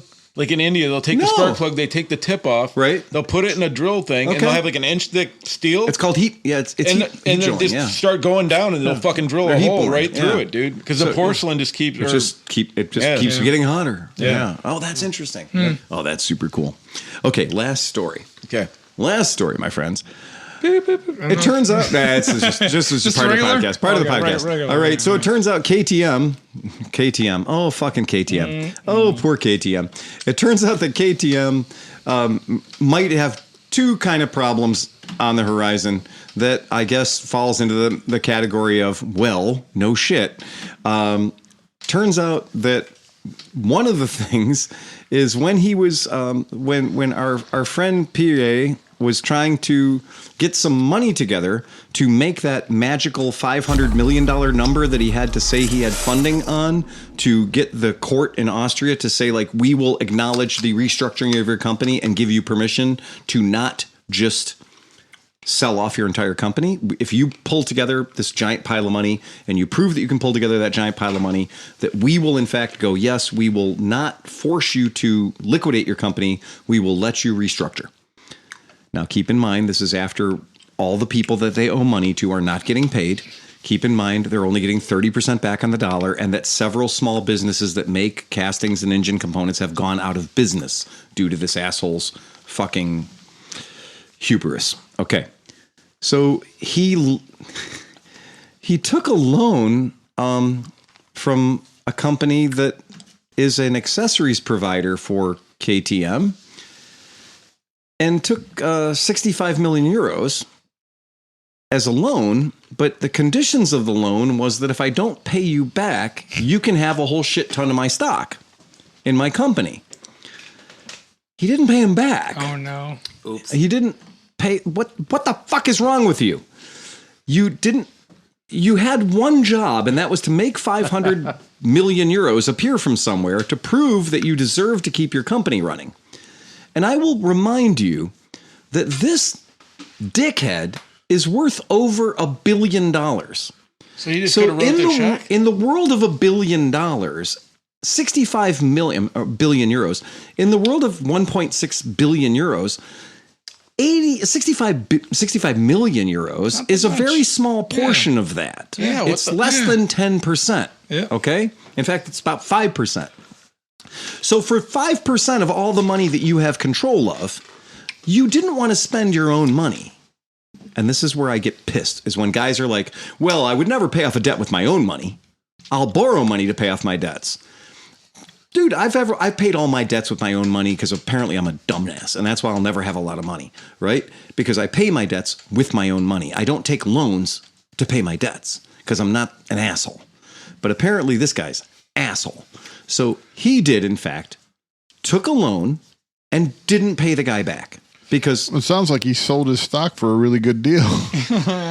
And I wonder why his stock wasn't worth very much. Yeah, so he got 65 million for worthless stock. Right, for worthless stock. So he never had intention to do anything. I think that might be the case. Yeah. He knew what was going on with his company. A little insider trading when it's, Double-dipped. I'm going to rescue myself from a situation I created. Which he already has $1 billion. So like what, he fucked over all these people for what, an extra 65 mil, you said, or something? Correct. Oh, that's so disgusting.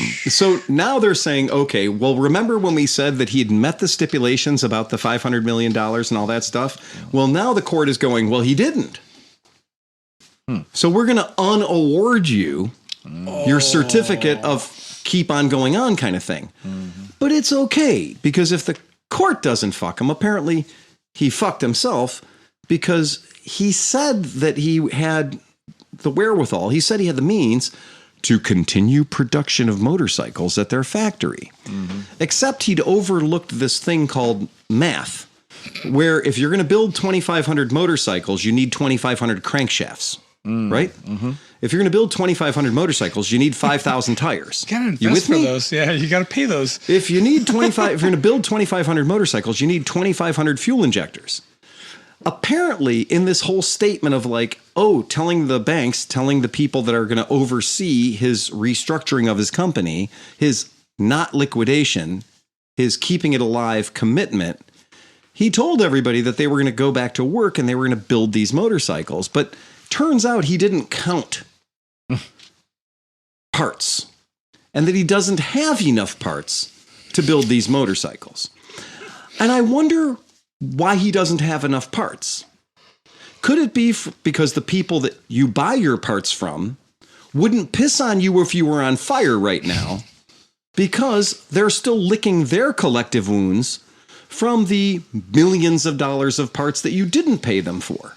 Right. Because if I was NGK Spark Plug Company, I wouldn't sell you a spark plug for all the money in the fucking world if you owed me millions of dollars. Let alone if I'm a fuel injection company or a motor company or crankshafts or whatever. So, turns out KTM, the saga continues. That it is not... I was a credit manager for one point, and I just loved putting a hold on their account. Like, it's not coming off ever. Right. And that's exactly what it is. And there is no there is no way. I talked to the guy. I talked to the rep for KTM USA in their booth with his giant Rolex watch and his ridiculous outfit of clothes I could never afford. And he's telling me how great their company is and how this is just a minor bump in the road. And this is a restructuring, that they did everything right. They built hundreds of thousands of motorcycles in China, and that it was not their fault that the market took a sudden turn and that they got stuck with all these things, and that they're going to have the buyers for them. And we're going to double the warranties on everybody's bikes to force people to come and buy KTMs, because who wouldn't buy that bike with that big ass warranty on it? ABL, always be lying. Yeah, dude. And that guy was like, and some of my friends went over and talked to him, and they were like, no, KTM's going to do great. And I was like, yeah, did that guy tell you that? And I was like, yeah, that guy's Rolex tells me that he's professional fucker. Yeah, I remember dealing with like the senior sales vice president of the company, and he was just that guy. Yeah. He was just selling. It didn't matter. Yeah. Facts didn't matter.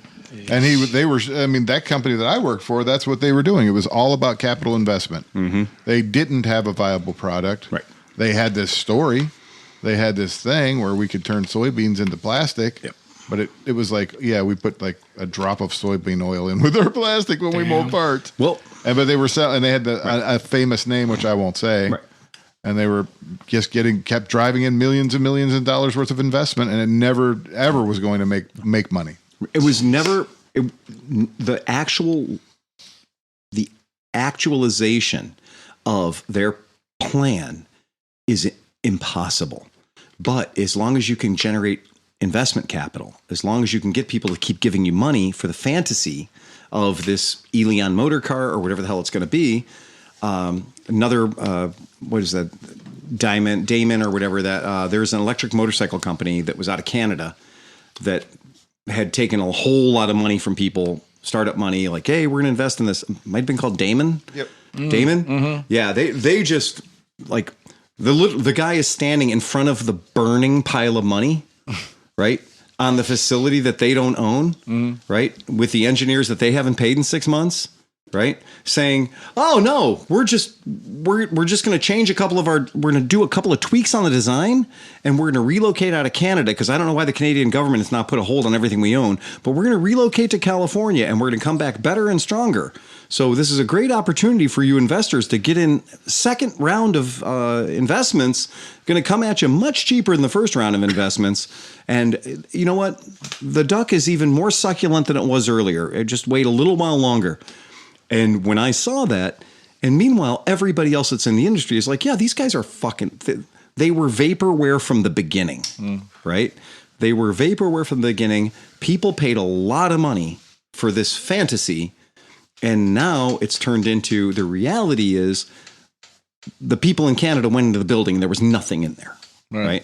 So there was a big pile of where the money was kept, but there was no actual manufacturing going on. So do you think they're going to go under? That particular company? No, KTM. No, well, what I think KTM is going to happen is I think the value of KTM is going to drop going to buy them so low that Bajaj or somebody, Bajaj or somebody who actually brings Bajaj, who's like, oh, it is now just down. You can buy this now for $600 million. Okay, that's good. I have that in my mailbox. Yeah, but what about China? Like, why wouldn't somebody from China, where they're already building them? Because those two partners, those two people, CFMoto has a sizable portion of, remember KTM AG, KTM Motorcycles, KTM Group. There's different KTMs. So CFMoto is a pretty big part of one of those slices of KTM, and Bajaj is a pretty big slice of one of those other slices of KTM. Okay. They've divested themselves of that so that they didn't just draw stock out of one pile. So there's different pockets for KTM. So, but there are, there is no small amount of money being invested by Bajaj, and there's no small amount of money being invested by CFMoto, and both Bajaj and CFMoto, due to their relationships with other massive, huge manufacturers, are both financially in great enough shape that either one of them could be like, I guess we're KTM now. Easy. Yeah. So what's the trick is, and now it turns into a game of, I guess it's a Mexican standoff, right? Yep. So that's not because you're here. Okay. I guess now it's literally just who's going to flinch first. Yeah. So there's CFMoto and there's Bajaj, and they're both sitting there watching the bodies stack up and going, should we step in and make an offer? No, wait. Still drops a little bit more. Yeah. I think that the banks are going to eventually find more problems here. And I feel like that's going to be the issue. Yeah, I think that might be the deal. Cool. Yeah. In automotive news, did you guys see where the Ferrari boat sank? No. So they built 63 boats to celebrate the 63rd anniversary of Ferrari, I think, or something like that. But 63 of these boats, and the boat's 63 feet long, and it's got 4,000 horsepower to like 2 big Ferrari motors in the back of it. And this is a giant fucking monster of a boat. It's gotta be what, like about 50 grand? Yeah. It's a very big boat. And it turned out that it had a little problem with buoyancy down in Florida. That it turns out that Kind of important. it was not frog's ass watertight. Were they doing haul over with it? Yeah, they were actually, and so they had done haul over, and they had been in that area. And here's the weird thing: you'd think that a big, giant, red penis-shaped boat. I'm sorry, was Lamborghini? I think it was. Maybe it was Lamborghini. Might have been. Yeah. Oh, so, say I know. yeah. Sorry, Lamborghini. Sorry, I got that wrong. So Lamborghini. So it's a Lamborghini boat. So Lamborghini boat. The Lamborghini boat, 63 feet long. 63 feet long. They should have stuck to tractors. Yes. Yeah. $4 million boat. And it turns out there were 32 supermodels on board. Alleged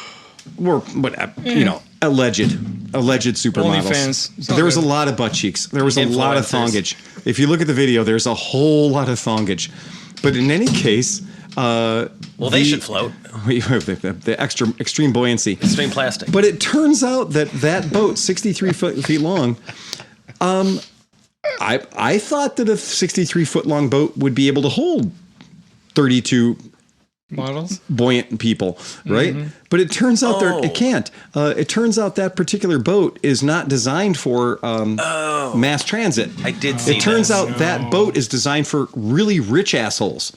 So that boat, 63 feet long, thousands and thousands of horsepower, is designed to hold 6 people. Yeah, I did see this. Oh no! So it's like 2 crew members and like 5 other people or something like that.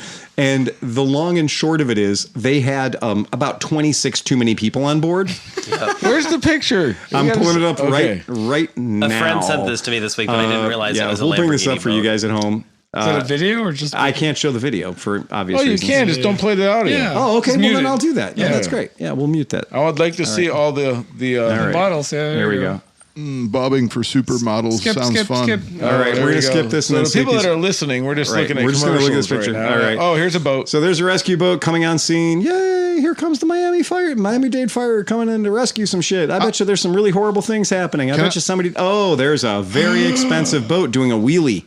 Boats aren't supposed to do wheelies. No. Look at that. There's like 30 people in life jackets on the bow of that boat, and the back of that boat is just like, I'm going down, babe. There's a I'm lot of going side down. boobs. There's so much side boob. There's so much ass crack. I want to salvage me one of them. Yeah. Right now, there's. Oh, look, the fireboat's pumping more water into it. That is like $900,000 worth of plastic surgery, all heading down. And the poor guys in the back that are rushing, desperately trying to save the boat because they're pumping water out of it. They're doing everything they can while the girls up top are no shit. She's got her phone in her hands and she's taking selfies. There's like 8 of those girls are running fucking Instagram right now. They're all on the chats of Snat and the talks of Tick. I love it. Chat. Yeah, this boat is failing hard. And it turns out, I did look it up, and the boat is allowed to carry 7 people.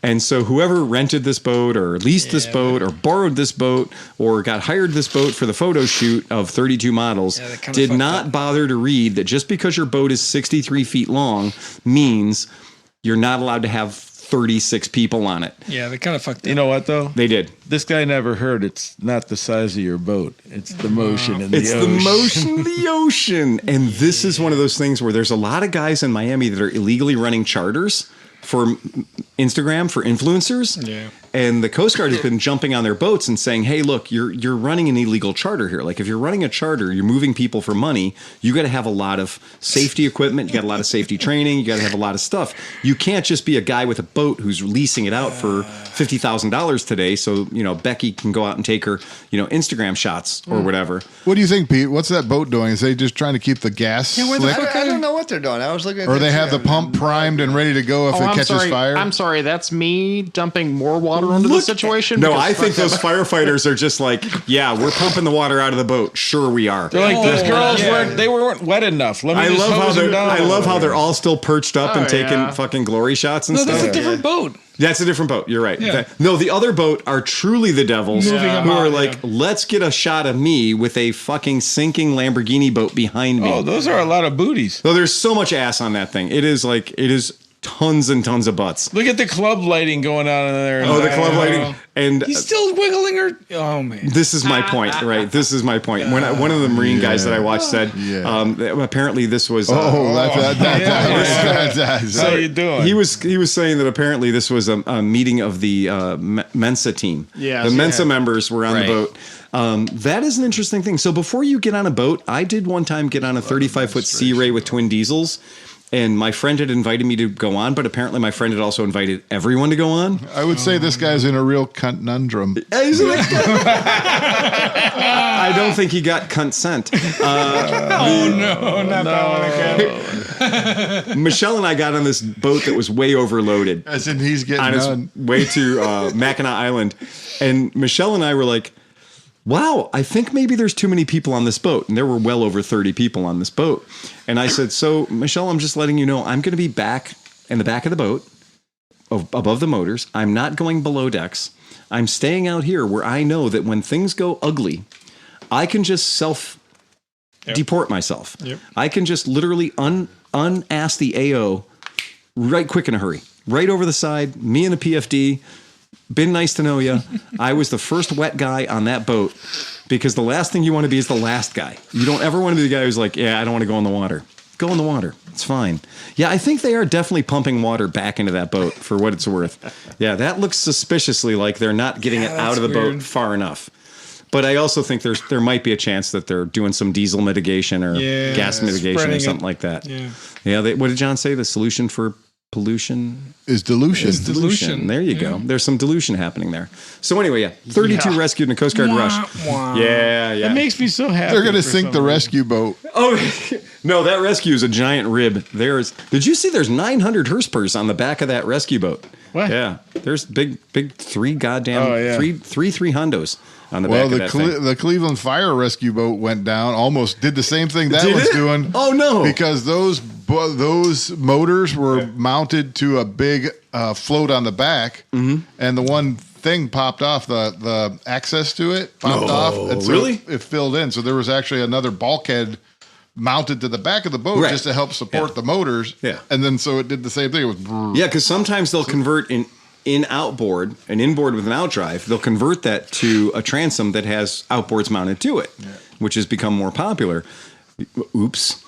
Yeah. Because we've been working on the boat, and they were trying to blame us. I'm like, have you ever heard the term like batten the hatches before you go out? Like, if that's not part of your check to make sure everything's closed up, it's not our fault. Step one: ensure the water tightness of your boat.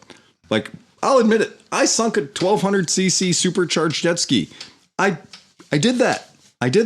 Because some sneaky bastard had reached all the way up under the exhaust system inside the boat, where there is a water jacket that goes around the exhaust system to cool said exhaust system and to cool the motor and to make it quieter. And he had undone a 3-inch bung, a 3-inch plug. He'd unscrewed that. So all the power of this motor that sucks water in and pushes water around and pushes water out was just pushing water into the hull of the boat. Because if that plug's not there, well, you take that plug out in the wintertime so things don't freeze and crack in your boat and break the water jacket. But if you have that plug out and you run the boat in the water, you basically have a 200 horsepower water pump pushing water into the hull of your very, very, very small boat. And it turns out a very, very, very small boat doesn't take a lot of water to make it into a very, very, very small submarine. Mm-hmm. And it turns out between me and Dr. Waters, we found out how heavy one of those things is to fucking drag in. Yeah, it's not great. I don't recommend it. So before you buy a used jet ski or personal watercraft, make sure all the holes are plugged. Yeah, maybe give a little sea trial before you go shooting down across the water at 50 miles an hour, far from home. Yeah, maybe just ride it around in circle for 20 minutes and go look under the seat and see if it hasn't filled up with water a little bit. Well, it's equivalent to trying to buy a bike. You're at 140 on the freeway and go, I haven't tried the brakes yet. Yeah, Inertia's a bitch, man. The worst thing is when you take a motorcycle in on trade and you're trying to be cool, but you have to be a dick. So when a motorcycle's coming into your shop on trade, you have to be a dick. Not only because that becomes your problem. So whatever you take in on trade, the second you sign the title, the second you give them the money, all of the problems with that bike just became your fucking problems. So it's better to find those problems when you don't own those problems. So I'm pretty aggressive about taking a bike that's coming in on trade. I'm pretty good about taking it out for a spirited test ride. And you would be amazed at what some people call in perfect shape. It's not in perfect shape. It's not close to in perfect shape. No, the bike that you rode today is in perfect shape. Oh, yeah. That is, and here's the thing. Yeah. And I still test rode it. Well, no, because I'm a dick. But on top of that, everybody that saw that bike was like, holy shit. Yeah. If your bike isn't, when you pull up to anywhere, not a bike meet where people are thinking, but just anywhere, and everybody goes, holy shit, your bike's not meant, dude. Oh, and the guy that traded in the Aprilia, so the guy that traded in that Aprilia Shiver 750, he didn't take 10 minutes to wash the cocksucker. Like, he brought it to me filthy. And not with this year's filth, last year's filth, right? How is this like museum level fucking cleanliness? It's right. Like, It's insane. Yeah. That Aprilia showed up, and that Aprilia was like, nobody's ever washed me. Yeah. Right? And when I got on the Aprilia and took it out for a honk, I was like, come on, man. And I brought it back, and I just looked at him. I went, you're not even trying, man. You're not even trying. You're just not even trying. Like, we got issues. We got things we got to sort out. And the other day I rejected a bike, and I rejected the bike because its sprocket looked like a fucking school of sharks. Its sprocket was more hooks than I've ever seen in my life. Its sprocket was just a bag of hooks. Circular saw blade. It did. It was the worst looking fucking. And I was like, how does the chain even get out of there? Once the chain gets in, how does the chain get out again? I have no idea how this sprocket continues to sprocket. Each tooth has to bend back and forth every time. And I just looked at the bike and I was like, dude, you're not even trying. Like, this is ridiculous. And he goes, well, you know, I really made sure to adjust my chain. And I'm like, I think you adjusted your chain after every ride. Yeah. I think your chain is running at 400 PSI right now. And also, for the record, your tires stopped being tires a long time ago. You now have turned those tires into inner tubes. They have no tread and there's very little rigidity to them. Baloney skins. They were terrible. They were just awful. Yeah. And the guy's like, but you don't want, you know, what are you going to give me for it? I'm like, I'm giving you nothing. I'm giving you advice. Don't ride this bike home. Yeah. Don't ride your bike home. Just leave it here, and the scrappers will get it. The Jawas will come and pick it up. Oh, but it's a 92. And I'm like, that's not helping. Yeah, it's making it worse. It's a Suzuki 250. Nobody cares. Yeah. Right. Nobody cares. Right. Nobody wants your bike. It's fine. Just leave it where it is. Just don't ride it home. What kind of 250? It was a GZ. You could have used the parts for your for your. You know what, John? I'll take the chances with the clutch I got. I'm pretty sure the bad clutch I have is better than the clutch that was in that bike. Okay. Yeah, because it's pretty clear that bike had done no shortage of smoky burnouts because the back tire was Gonzo and the front tire was OEM 1992 equipment. Yeah, so it's like, yeah, you gotta let some of them go. You just don't want that shit in your shop. Usually now my new thing is when people try to trade bikes in, my first statement is, well, if it's not fuel injected, you're going to have a really hard time convincing me that I want your bike on trade. And then that automatically puts them on the defensive. And then they're like, well, but this is a really rare bike. I'm like, really? How rare is it? Though? That's the whole thing. What is it though? What is it though? What is it though? I don't think it's that rare. Yeah. That's a good out. Call me crazy, but not that rare. It's the third one I've turned down this week, in fact. It's a rare Honda. If I have one more guy telling me how rare his V-Star is, I'm just like, dude, This is the rarest katana ever made. You know what? Not only is it the katana guys, it is the guys who are like, oh, you got a V-Star. And then I realize it's pre-V-Star. And you're like, oh, no, it's a Virago. And you're like, okay, that's that. But if you say Virago, that means instantly historical registration. That is it. If the word Virago comes out of your mouth, that shit cannot be anything but historical registration. Well, and there's not a dude who originally bought a Virago who's not on Viagra. You are not going to believe the Yamaha Viagra Virago. You're not going to believe the condition of this Savage. Yes, this Savage. I'm going to bring you in the cleanest Savage you've ever seen. No, but wait, it's an LS400. Oh. Yeah. I got a KZ1000. What is it? Oh, LTD. Yeah, Look, sweet, dude. Oh, but I got a KZ1000, but it's shaft drive. Yeah. It's the good one. With the king and queen seat. It's really cool. It's really cool, man. Yeah, it's really cool. It's got the buckhorn handlebars and everything. Yeah, it's got red pinstripes, too. Yeah, it's fantastic. I feel offended because I owned a katana. So. You did have a katana. Yeah. Yeah, you had a katana. It was a 95 red with purple fucking rims. The tree there. Do you remember the candy called Spree? Oh, yeah. That is what I think of every time I see purple and red sitting next to each other. Yep. I'm like, yep, that is truly a candy of the bike. 80s. It was the first bike. It is not a bad first bike. It is what it It was is. a different time. Was it the Katana 600? 600, 600, right? Yeah. I mean, I got it up to like 135 miles an Exactly. hour. So I mean, Right. I beat the shit out of it. So I'm not knocking it. My first real motorcycle had 31 horsepower out of a 600cc engine. That is a stunning accomplishment that can only be achieved by BMW. Yeah, that is. We've surgically removed all of the horsepower from this motorcycle. We've taken the horsepower, we've replaced it with reliability. But an 18-year-old kid doesn't. An 18-year-old kid doesn't want reliability. No. An 18-year-old kid wants horsepower. No. Yeah, and when you give an 18-year-old kid a 600cc boxer, yeah, because the 18-year-old kid doesn't want to hang out with 60-year-old guys. No. That's not what he wants. You want to show up at the club and be like, nice bike. And I showed up at the club and they were like, oh, you're giving Opa his bike back when you get back? Yeah, stole Grandpa's bike. Oh, that's cool. Is that post-war or pre-war? Yeah. Yeah. I understand you're in the Army, but you didn't need to show up with a surplus German motorcycle. Yeah. Well, that's it. I think that's been a hell of a podcast. I think you folks at home should consider yourself well entertained. If nothing else. Entertained? Do you have any parting words, Oscar? No, All good. no. Nice to be back, even if it's just for Tomorrow we're going to a Star Wars party. Yeah, but here's the problem, though. Yeah. So this podcast was like 65% handsomer. Oh, yeah. It goes back to normal next week. Even after Smith left? Sean, right. Sean back.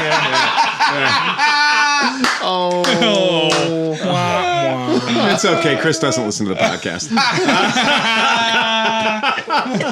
He's not a listener. It got better as soon as he left. Chris left. Sean and Oscar showed up. It's great. We're going to an immersive Star Wars party tomorrow night. So I went there. I went Sunday on the May the 4th. Mm-hmm. So I went there on May the 4th. It was fucking amazing. Nice. And it was pouring cats and dogs. And they have an outdoor environment and they have an indoor environment.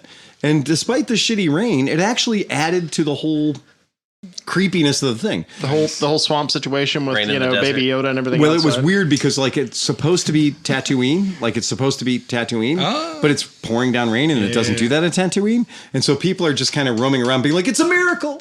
Like, "Oh, it's great, we got rain for the first time in 1,000 Sand years." gets everywhere. And I was like, "Oh yeah," it's like Edu, the planet where it never stops raining. Yeah. But it was really fun because the bands that showed up were fucking amazing. Nice. And they leaned into it. So they were all in costume too. So, and it just got like jizz all night. Okay, but hold on. Was there all the jizz you want? Tell me there was at least one like elephant looking dude with 9 trunks there was. shit. Yes. Well, yeah. Okay. Who do you think? All right. So just the one song on the loop. It wasn't over and named over. Ebo? Max Rebo. Shoot, Max Max Rebo. Rebo. Yeah, Max Max Rebo. Rebo, Max yeah. Rebo. He was there.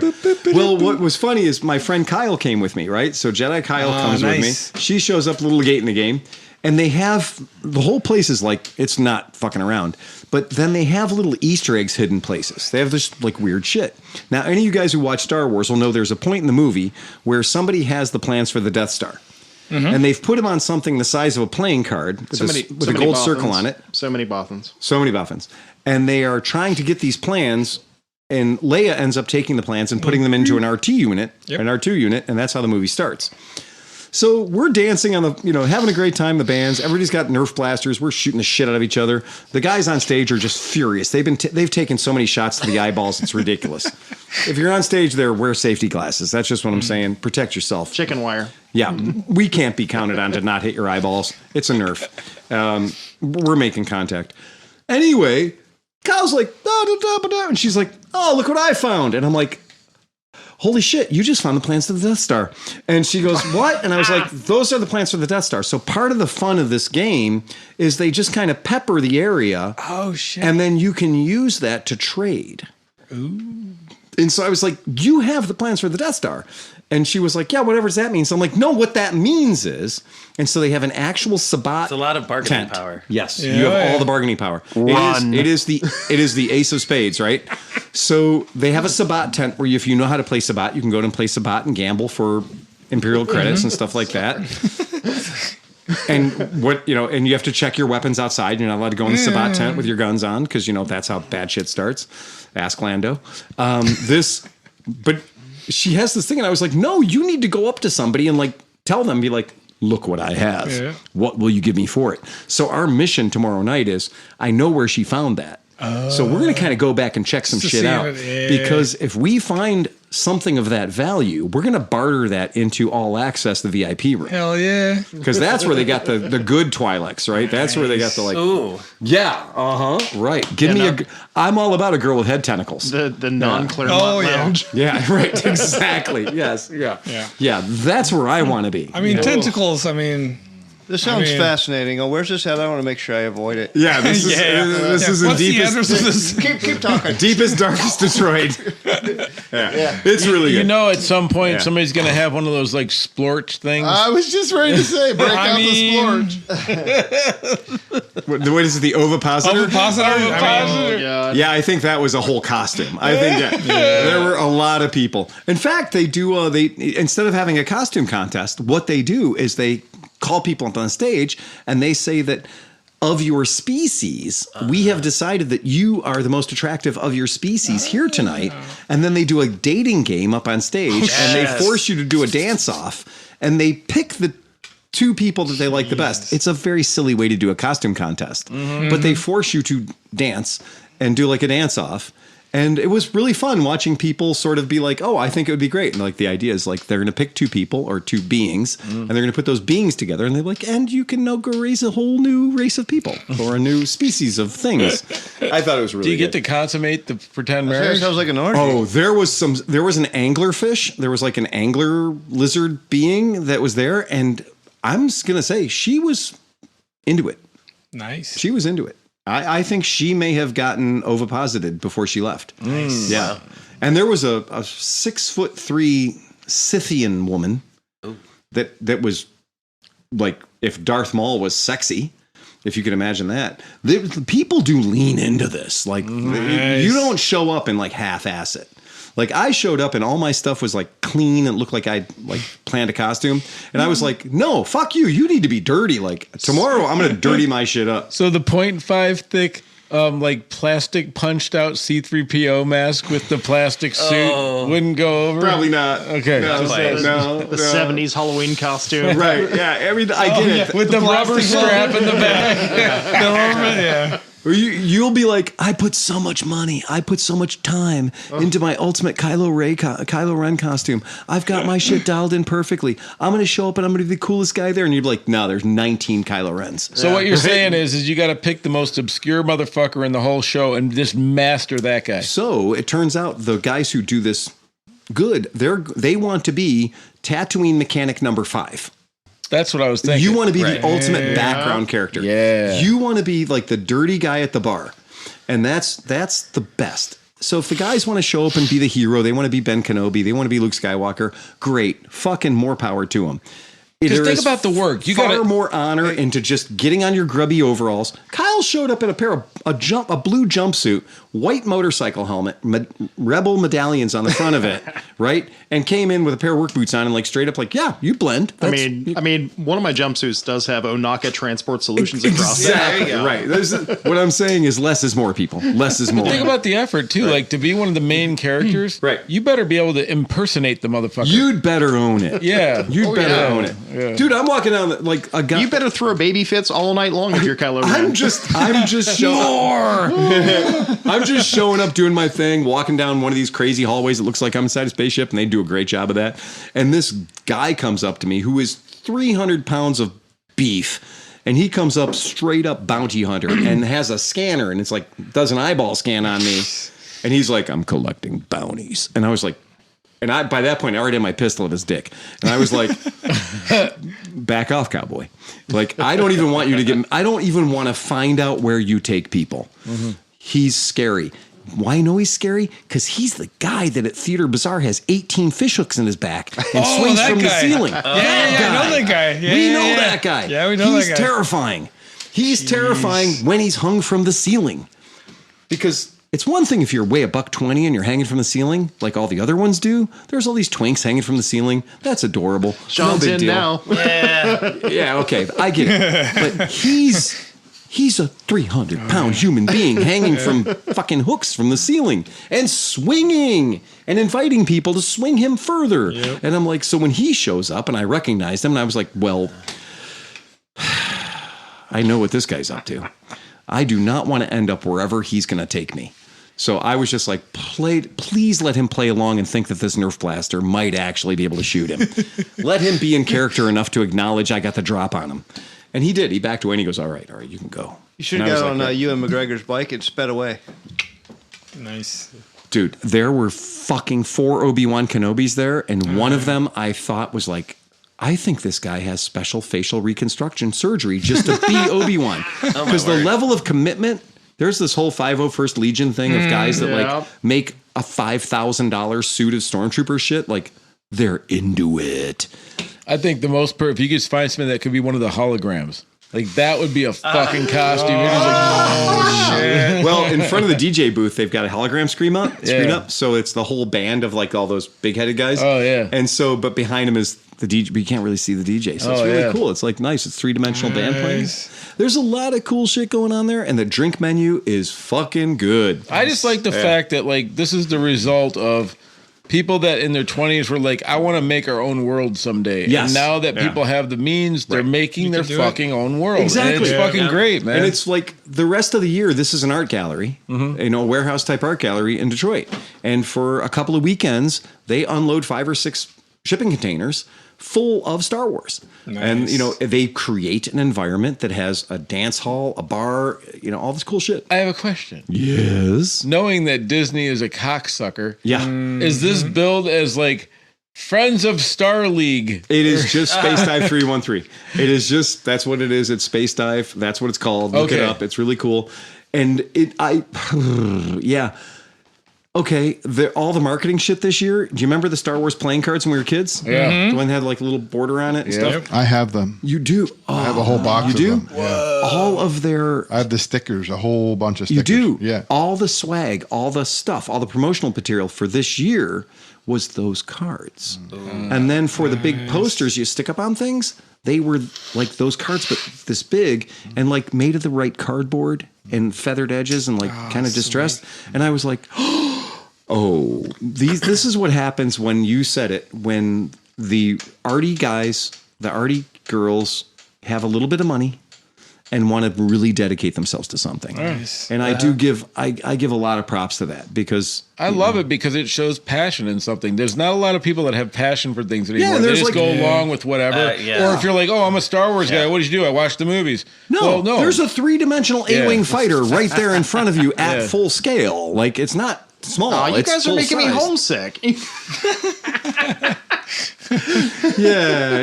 It's a little bit more than the gold, purple, and green beads. This is where people are like, you see some, people just put a lot of time and effort into it, and there's a lot. That's really cool. And sometimes if you want to walk around and just kind of like Or if you want to be in character and just completely live it up, do that too. What I learned was I was too clean. Tomorrow I'm not going to make that mistake. I'm going to make sure I fucking properly grubby myself up before I go back in there. Because I looked around at a lot of the other people that were enjoying it, and they had done a good job of making their shit look like they were in a distressed situation. Well, that is important. Like even like in the thing where my shit looked too fresh. Well, we were talking about like RC cars and stuff, and like guys that weather them. Yeah, you can do an amazing job of weathering it, but if you don't take actual mud and throw it on it and do something, it looks like, oh wow, that's a really clean, dirty vehicle. Or we say that's the bass boat patina. Yeah, you know, got like this perfect metal flake patina. It is. There's something to be said for that. And I enjoy the fact that in the past 20 years, that whole patina thing has become more fun. Yeah. That it's become like a little bit cooler to have your motor run just right and end up with patina. All right, play us out of here, John.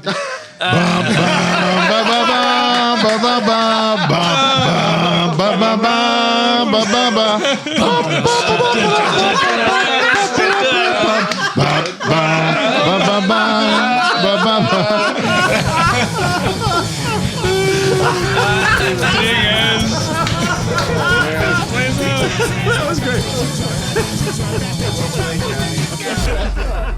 Got him. Oh man. If you weren't falling asleep, I was going to.